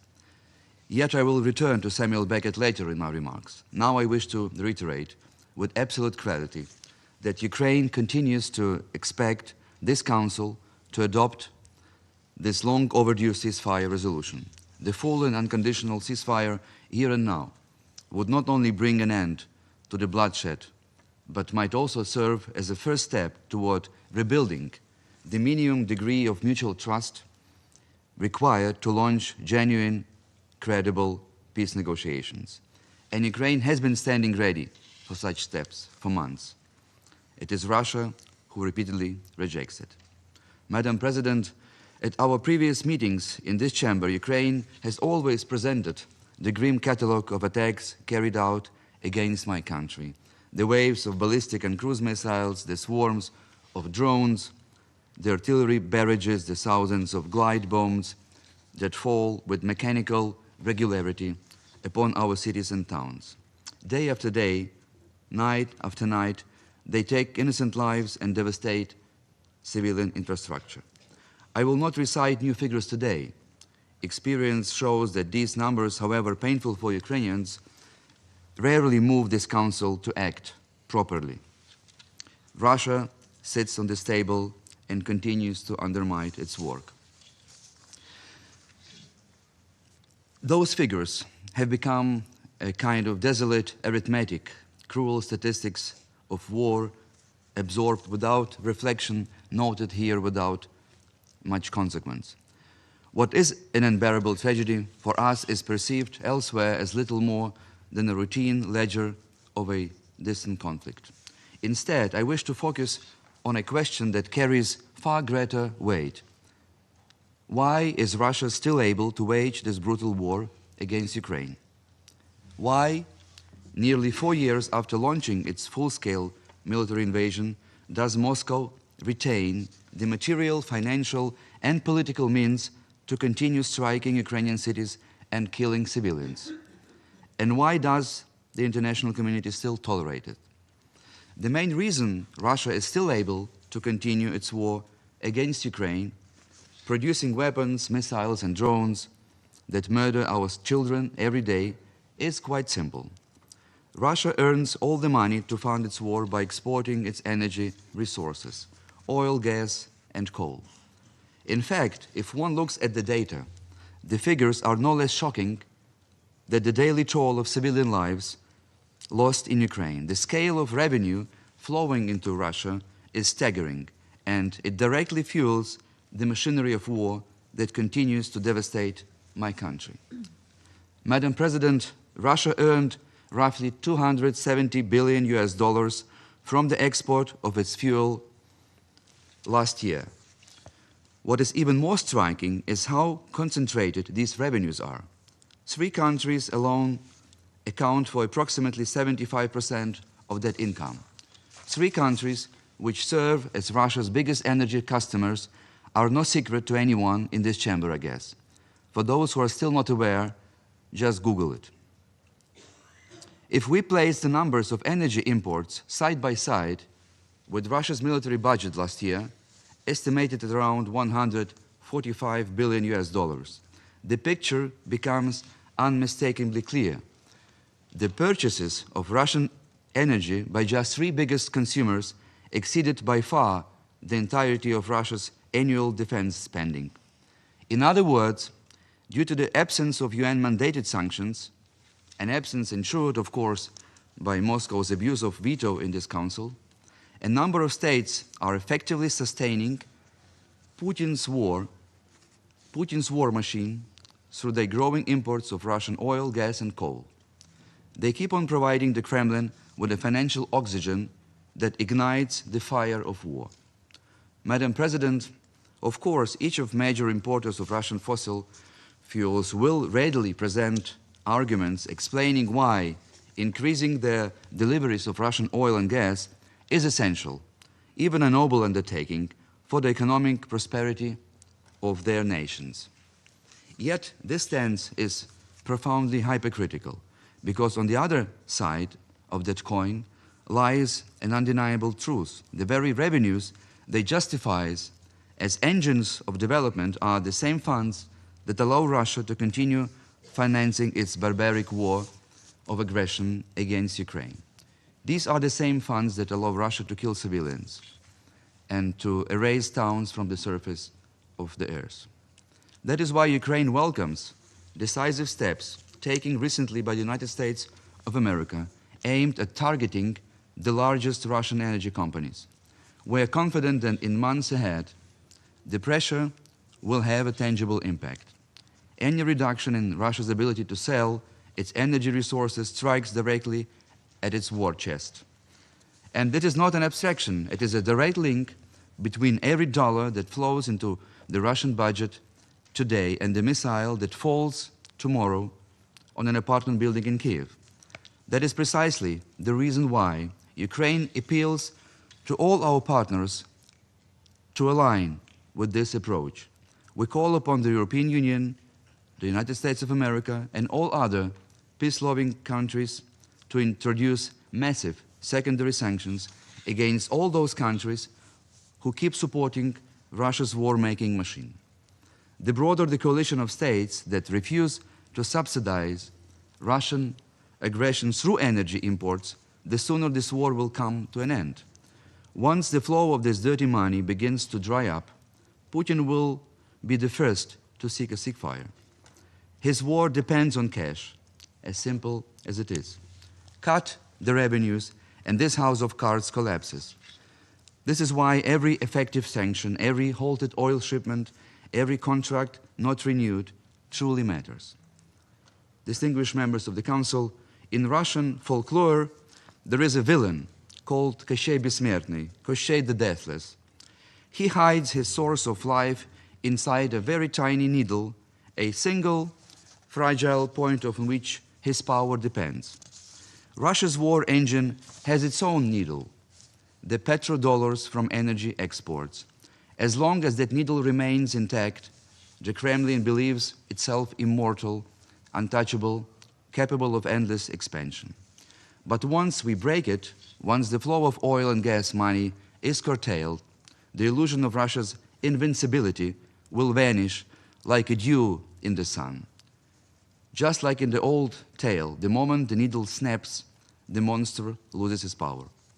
Madam President, Ukraine would like to commend the recent peace efforts of the United States, especially the very intensive shuttle diplomacy of the last few weeks. We count on the strength and the mastery of US diplomacy, which could bring to an end the bloodiest war on the European soil since 1945. Ukraine reaffirms its readiness for concrete steps to restore a comprehensive, just, and lasting peace. But let me be clear. Our territory and our sovereignty are not for sale. We are not at the Christmas bazaar. We are not at the infamous Cherkizovsky market. Russia wants Ukraine to capitulate, as we just heard. Russia wants us to surrender. But my reply to you would be, дырку от бублика получите вы, а не Украину. You will get just the whole of a bagel. Distinguished members of the Council, to conclude, let me again refer to Samuel Beckett. In his play Endgame, the world has already collapsed, yet its characters cling to empty motions as if mere repetition could restore normality. The protagonists speak, they argue, but nothing changes. They circle endlessly around the same gestures, the same rituals, the same illusions of control. It is a portrait of humanity after catastrophe, trapped not by physical ruin, but by a deeper paralysis of will. Samuel Beckett shows us that the true end begins not with destruction, but with the quiet surrender to inaction. And here in this chamber, that warning feels, at least for us, unbearably close. For almost 12 years, Russia's brutal war of aggression has ravaged a sovereign nation, devouring lives in real time. Cities have been erased, children orphaned, millions displaced, and yet this council often behaves as if it were Beckett's stage. Too often it moves as if on rails laid long ago, circling through procedures, returning to familiar debates, allowing Moscow to continue killing behind the mask of institutional blockade. Samuel Beckett teaches us that the final defeat comes when we accept absurdity as normal, when we grow accustomed to injustice and to human suffering. We cannot afford a council that resembles a stage, a theater, where catastrophe is acknowledged but not really confronted. To end this terrible war demands more than eloquence. It requires the one thing Beckett's play refuses its characters: the courage to act before inaction becomes complicity, before history decides that this council too has eventually reached its own endgame. I thank you for your attention. I thank the representative of Ukraine for the statement. I now give the floor to the representative of Poland. Madam President, thank you for convening this meeting, and thank you to the briefers for their informative interventions. Poland notes with satisfaction the renewed search for peace in Ukraine and intense diplomatic efforts aimed at ending the war. For almost 4 years now, Ukraine has been fighting a brutal full-scale Russian aggression that violates all fundamental principles of international law. To restore peace, we therefore need to look for a solution rooted in the fundamental principles that this organization and this council were designed to protect. Unfortunately, our doubts about Russia's willingness to agree to a ceasefire and open comprehensive peace talks were proven true. Moscow sticks to its maximalist goals, which are the real root causes of this war, under which the Ukraine is pictured as deprived of sovereignty, territorial integrity, and de facto freedom. Accepting that would be a dangerous step backwards for global rules that keep us safe. If we want a lasting peace, we cannot agree to Russian conditions, simply because this would only encourage Moscow to continue its policy of aggression. What has to be mirrored in the peace framework is that Ukraine is a victim and Russia is an aggressor. Madam President, we back President Trump's call for an immediate end of the fighting and for negotiations to begin based on the present lines of control. We appreciate that Ukraine has repeatedly demonstrated a willingness to negotiate in good faith. However, Russia has yet to show similar commitment. Instead, President Putin is doubling down on war. Not only does he escalate attacks on Ukraine, but he is also issuing vicious threats that he is ready to take his war further into Europe. These threats leave no illusion. Russia is at most aggressive since the Soviet Union under Joseph Stalin. Despite its seat in the UN Security Council as a supposed guardian of the peace, it's choosing war instead. Madam President, let's not forget the terrible crimes committed by Russia. Thousands of civilians taken prisoner, tortured, raped, and bombed. Thousands of children have been illegally deported. We are also concerned by the reports that kidnapped Ukrainian children are being taken to North Korean camps and indoctrinated. In this context, we note that with satisfaction, the unity among member states of the UN in the protection of the rights of children and the last week's adoption of the General Assembly resolution urging Russia to ensure the safe return of all Ukrainian children it has forcibly transferred or deported. As the UN Office for the Coordination of Humanitarian Affairs has just reported, Russia continues to target energy, transport, and healthcare infrastructure while winter conditions are worsening. These strikes are resulting in more power outages and disruption to the vital services nationwide. Russia's persistent attacks against civilians are not accidental. They are intended to inflict severe suffering and further deteriorate the humanitarian situation. Madam President, we will continue to support the brave people of Ukraine in their daily fights. We will not relent. The best answer to Russia's aggression is clear. We will keep providing Ukraine with the humanitarian, political, military, and financial support. Let me reiterate, peace will only be real if it's based on international law. Any deal that rewards Russia's aggression would only lead to more war, not to the dearly desired stability and balance of power. We stand with Ukraine and with justice, and we are committed to peace built on fairness and law. And I thank you. I thank the representative of Poland for the statement, and I now give the floor to the representative of Norway. Thank you, Madam President. I have the honor to speak on behalf of the 5 Nordic countries, Denmark, Finland, Iceland, Sweden, and my own country, Norway. We would like to thank DPPA, OSCE, and also ITF, Enhancing Human Security, for the very valuable briefings and remarks today. Madam President, Ukraine is facing what could be its toughest winter since the start of Russia's full-scale invasion. In the midst of discussions on peace, Russia continues its relentless bombing campaign against civilians and civilian infrastructure.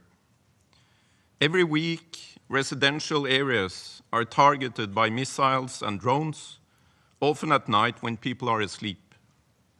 Attacks on Ukraine's energy system are causing blackouts and heating disruptions, putting millions of people at risk as temperatures drop. The strategy is plain for everyone to see: to break the Ukrainian people's resilience by depriving people of basic services and spreading terror.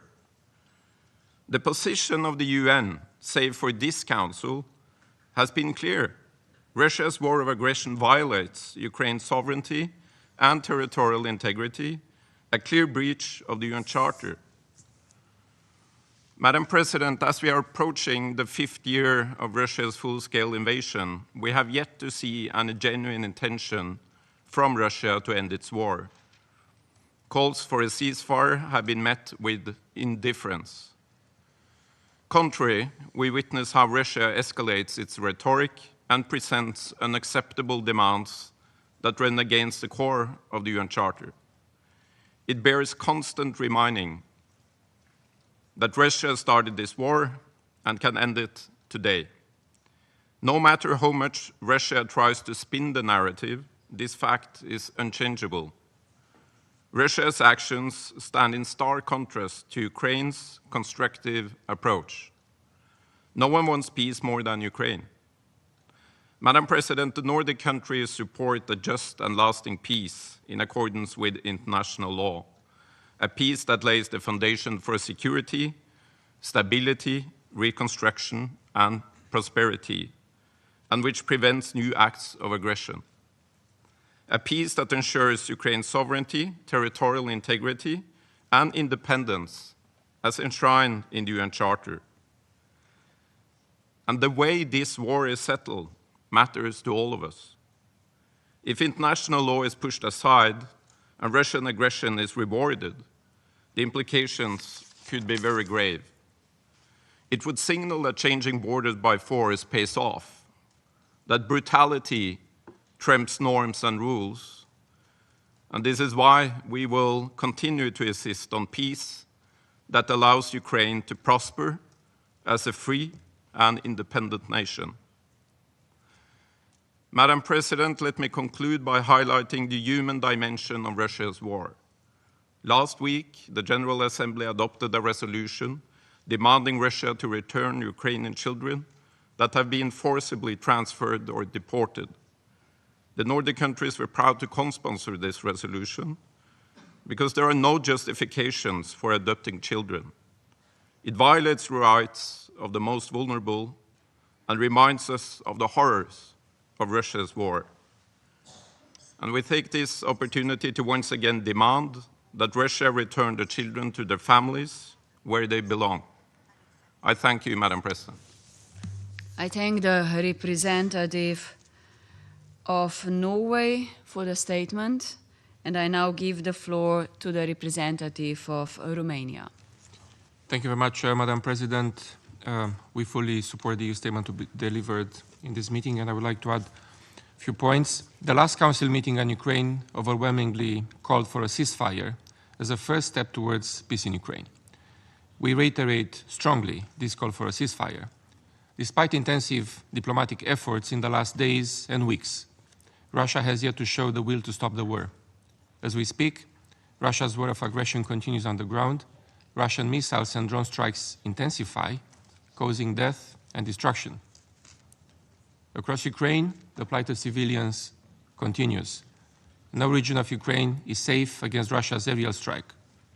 We strongly condemn Russia's latest attacks, targeting with hundreds of drones and missiles Ukraine's energy, railways, and port system, as well as residential areas. Like the ones before, these recent attacks claim civilian lives, including children. The fate of Ukrainian children remains one of the most dramatic consequences of Russia's aggression. We welcome the adoption by the General Assembly of the resolution return of Ukrainian children. We expect it to provide a renewed impetus, including through the good offices of the UN Secretary General, in addressing the situation of the Ukrainian children that have been forcibly transferred or deported to Russia. Madam President, Russia continues to violate the airspace of a number of Ukraine's neighboring countries, including my own country. Such reckless behavior has chilling effects for the lives and the security of civilians in these areas. Since our last intervention before this Council, new drone intrusions in our airspace were detected on 25th of November, and the remnants of a drone were found on Romanian soil. We again strongly condemn the repetitive violations of the Romanian airspace by Russian drones. The security of the Black Sea is of concern not only for our region, but for the global commercial routes. Romania has raised this issue in front of the Security Council since the export route of the grains from Ukraine was endangered by the war. We will continue to voice our concerns with regard to the security of the Black Sea region and the ports, the Danube ports as well, and the commercial sea and river shipping routes, and we will continue to support Ukrainian efforts. Madam President, the security of Europe and of all of us depends on the conditions of a future peace in Ukraine. Changing borders by force is unacceptable, and we cannot entrust an aggressor with a say on our freedom and security. Peace must not reward the aggressor. Romania welcomes the United States' continued efforts towards peace in Ukraine and commends Ukraine's genuine engagement in these efforts. It remains imperative to exert pressure to stop this war, including through sanctions and more concerted action under circumvention by Russia's shadow fleet. We need to achieve peace as soon as possible.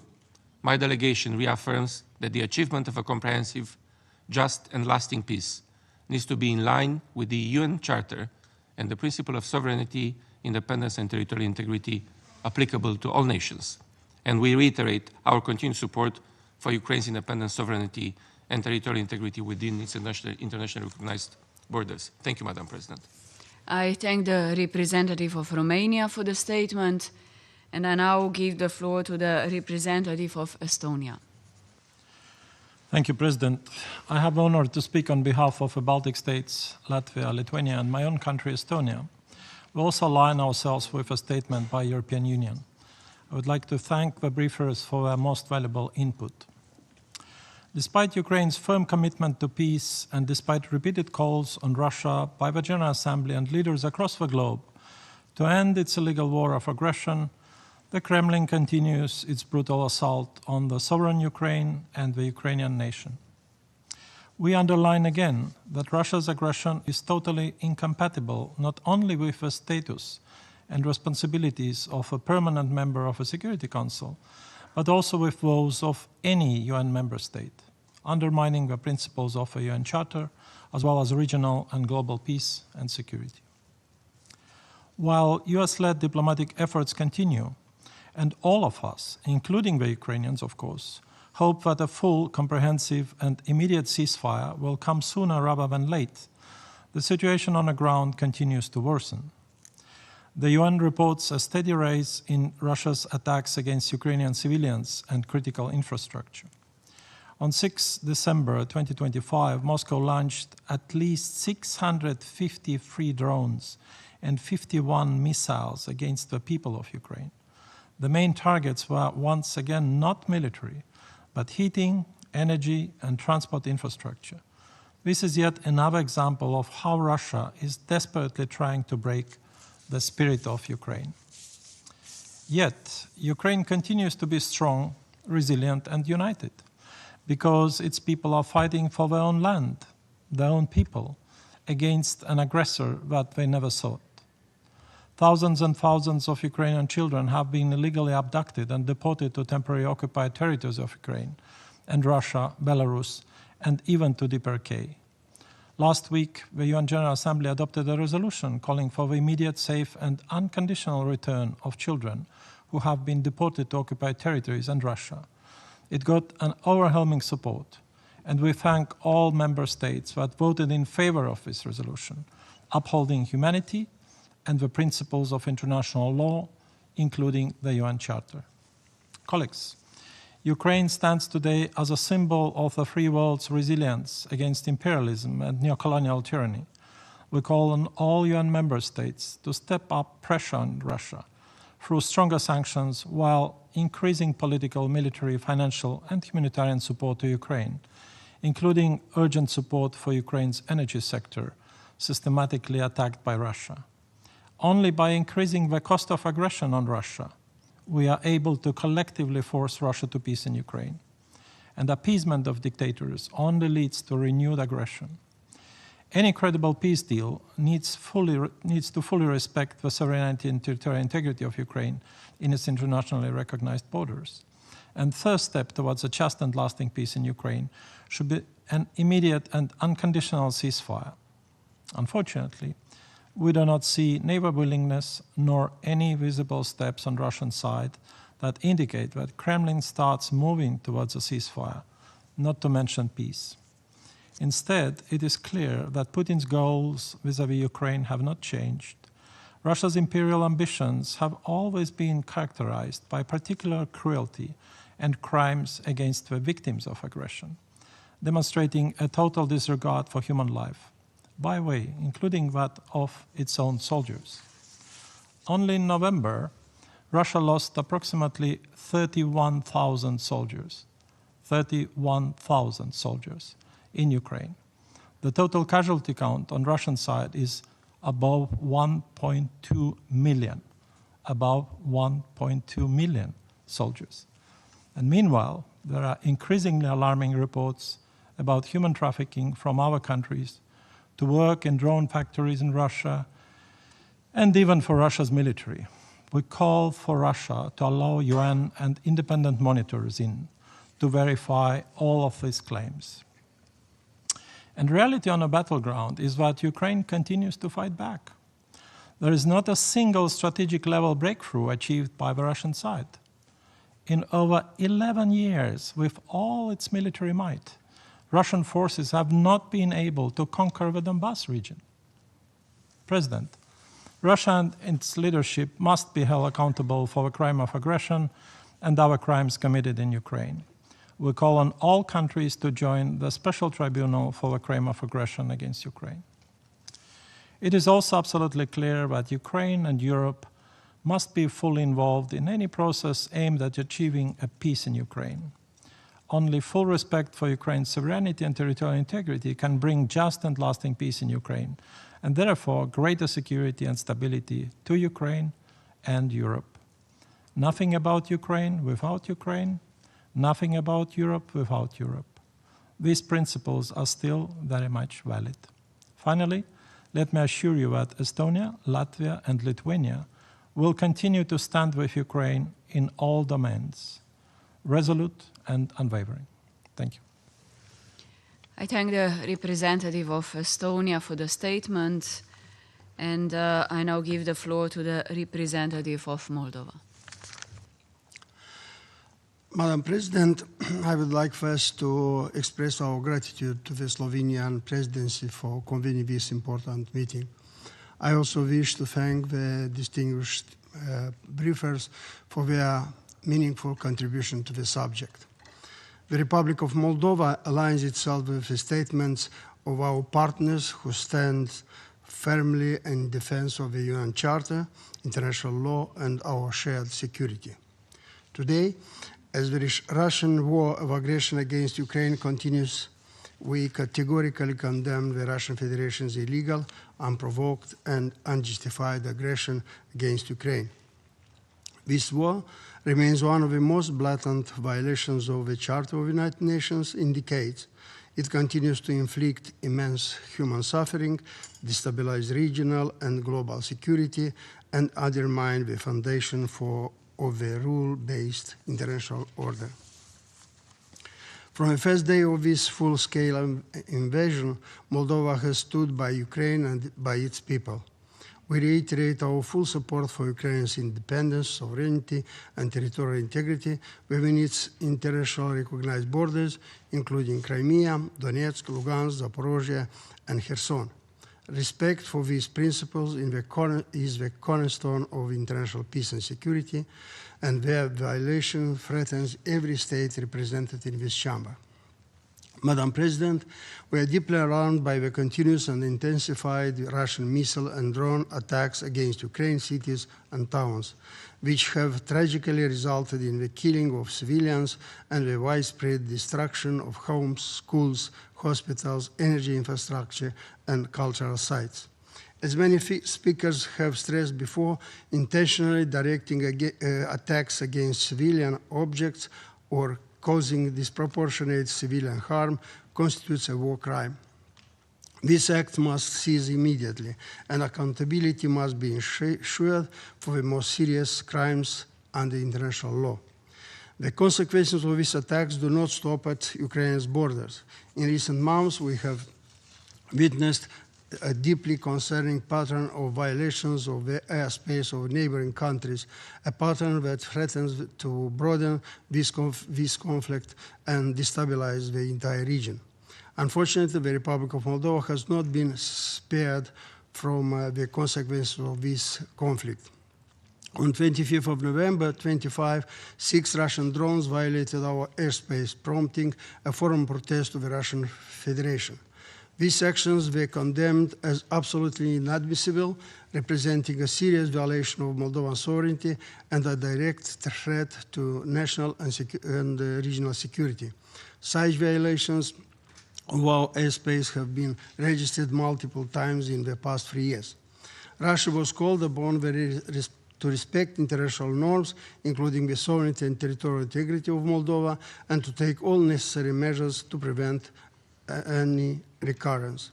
This incident underscores how the ongoing conflict in Ukraine continues to spill over, directly affecting our security and the safety of our population. Equally, we recall the recent unprecedented incursions of drone-type objects into the airspace of Poland, the armed fighter jets that violate Estonia's airspace, and repeated drone incursions over Romania. These are reckless, dangerous, and provocative actions that demonstrate a continued disregard for international law and for security of neighboring countries. Madam President, beyond its military dimension, Russia's aggression against Ukraine is accompanied by a broad and sustained pattern of hybrid operations targeting Moldova, aimed at weakening our institutions, dividing our society, and undermining our democratic processes. Our country has faced extensive campaign of disinformation, cyber attacks, covert financing and political actors, and attempts to destabilize public order. These hostile actions reflect the same disregard for sovereignty and international law that Russia demonstrates militarily in Ukraine. In response, the Republic of Moldova has taken decisive measures to strengthen its internal resilience, protect its democracy, and safeguard its national security. Under the leadership of the President of the Republic of Moldova, Maia, we have recently adopted a plan of strengthening democratic resilience for 26-27, which enhances information security, financial monitoring, cybersecurity defense, and international institutional cooperation. Our objective is clear: to ensure that the democratic processes of the Republic of Moldova take place free of foreign interference, and that our country remains stable, secure, and committed to its democratic path. Madam President, these developments remind us that the stakes of this war extend far beyond Ukraine. This is a test for the entire international community. To tolerate repeated acts of aggression, violations of sovereignty, and attacks on civilians would set dangerous precedents, encouraging further instability and in undermining the credibility of the UN Charter itself. Our collective resolve today will determine whether the principles enshrined in the Charter continue to guide international relations in the decades ahead. We therefore join other member states in calling on the Russian Federation to cease without delay its war of aggression, to halt all missile and drone attacks, to end provocations against neighboring states, and to withdraw fully and unconditionally from the territory of Ukraine. Escalation, maximalist positions, and disregard for international norms cannot pave the way to peace. Only a return to the fundamental principle of the United Nations Charter can create the conditions for a just and lasting peace in Europe. The Republic of Moldova remains committed to working together with all members of the international community to promote peace, accountability, and stability. We support diplomatic efforts aimed at achieving a comprehensive, just, and lasting peace, one that respects Ukrainian sovereignty and territorial integrity and restores security to our region. Madam President, the Republic of Moldova will continue to stand with Ukraine politically, diplomatically, economically, and in solidarity with its people who fight for their freedom and for principles that underpin the international order. Our support is not merely an expression of neighborly solidarity, it is a defense of the very principles that ensure the security and dignity of all nations. I thank you. I thank the representative of Moldova for the statement, and I now give the floor to His Excellency, Mr. Stavros Lambrinidis, Head of the Delegation of the European Union to the United Nations. Thank you, Madam President. It's great to see you. And thank you to the Presidency for convening this meeting, and thank you to our briefers for the clear statements on the consequences of Russia's war of aggression against Ukraine, and for their critical efforts in leading the United Nations political and humanitarian engagement in Ukraine. Colleagues, we find ourselves in a pivotal moment. The negotiations towards peace are accelerating as we speak. No one wants peace in line with the UN Charter more than Ukraine, the victim of Russia's illegal aggression for nearly 4 years. 4 years. After the adoption of Resolution 2774 on path to peace, Ukraine agreed to ceasefire back in March and continues to advocate for a just, comprehensive, and lasting peace. The EU will sustain its diplomatic efforts towards such a peace together with the United States and other partners. But Russia continues its war of aggression with increasing intensity, showing no sign of any serious commitment to peace.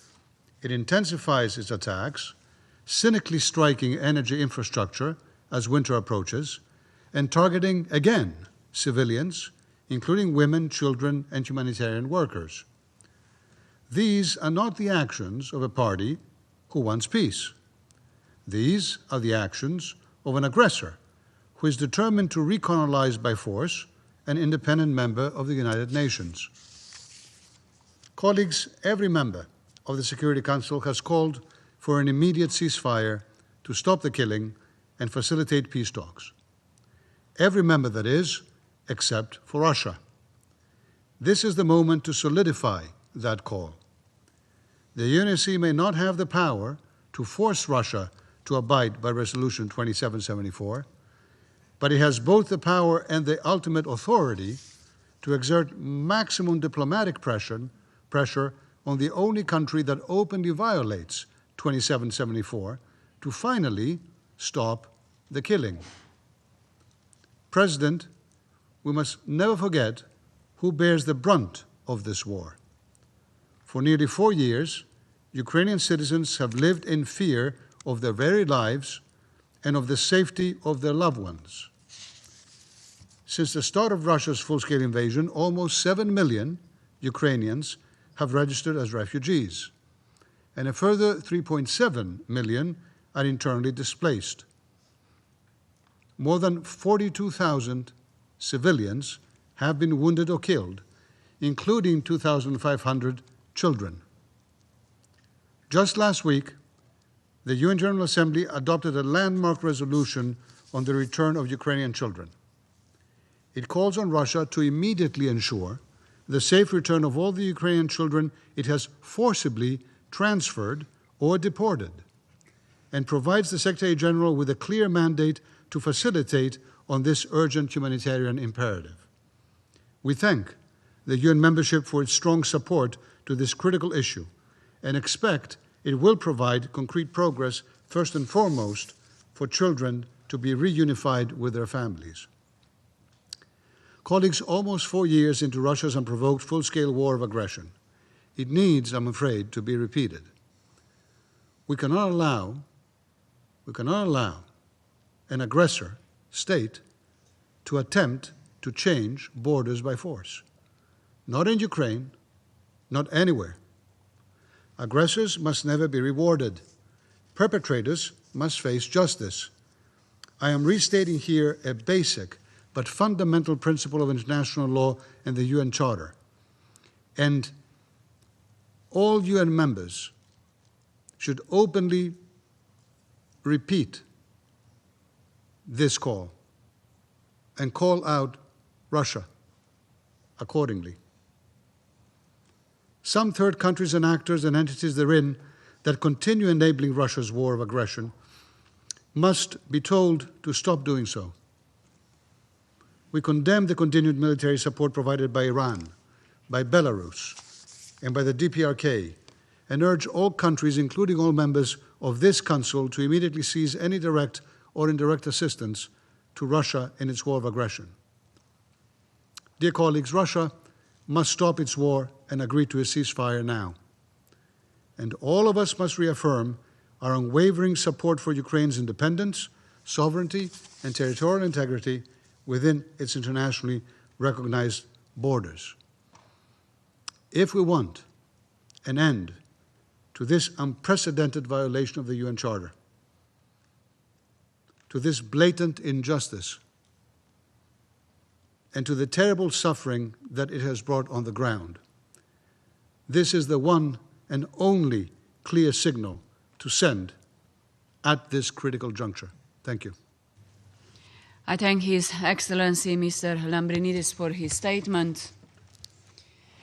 There are no names inscribed on the list of speakers, so the meeting is adjourned.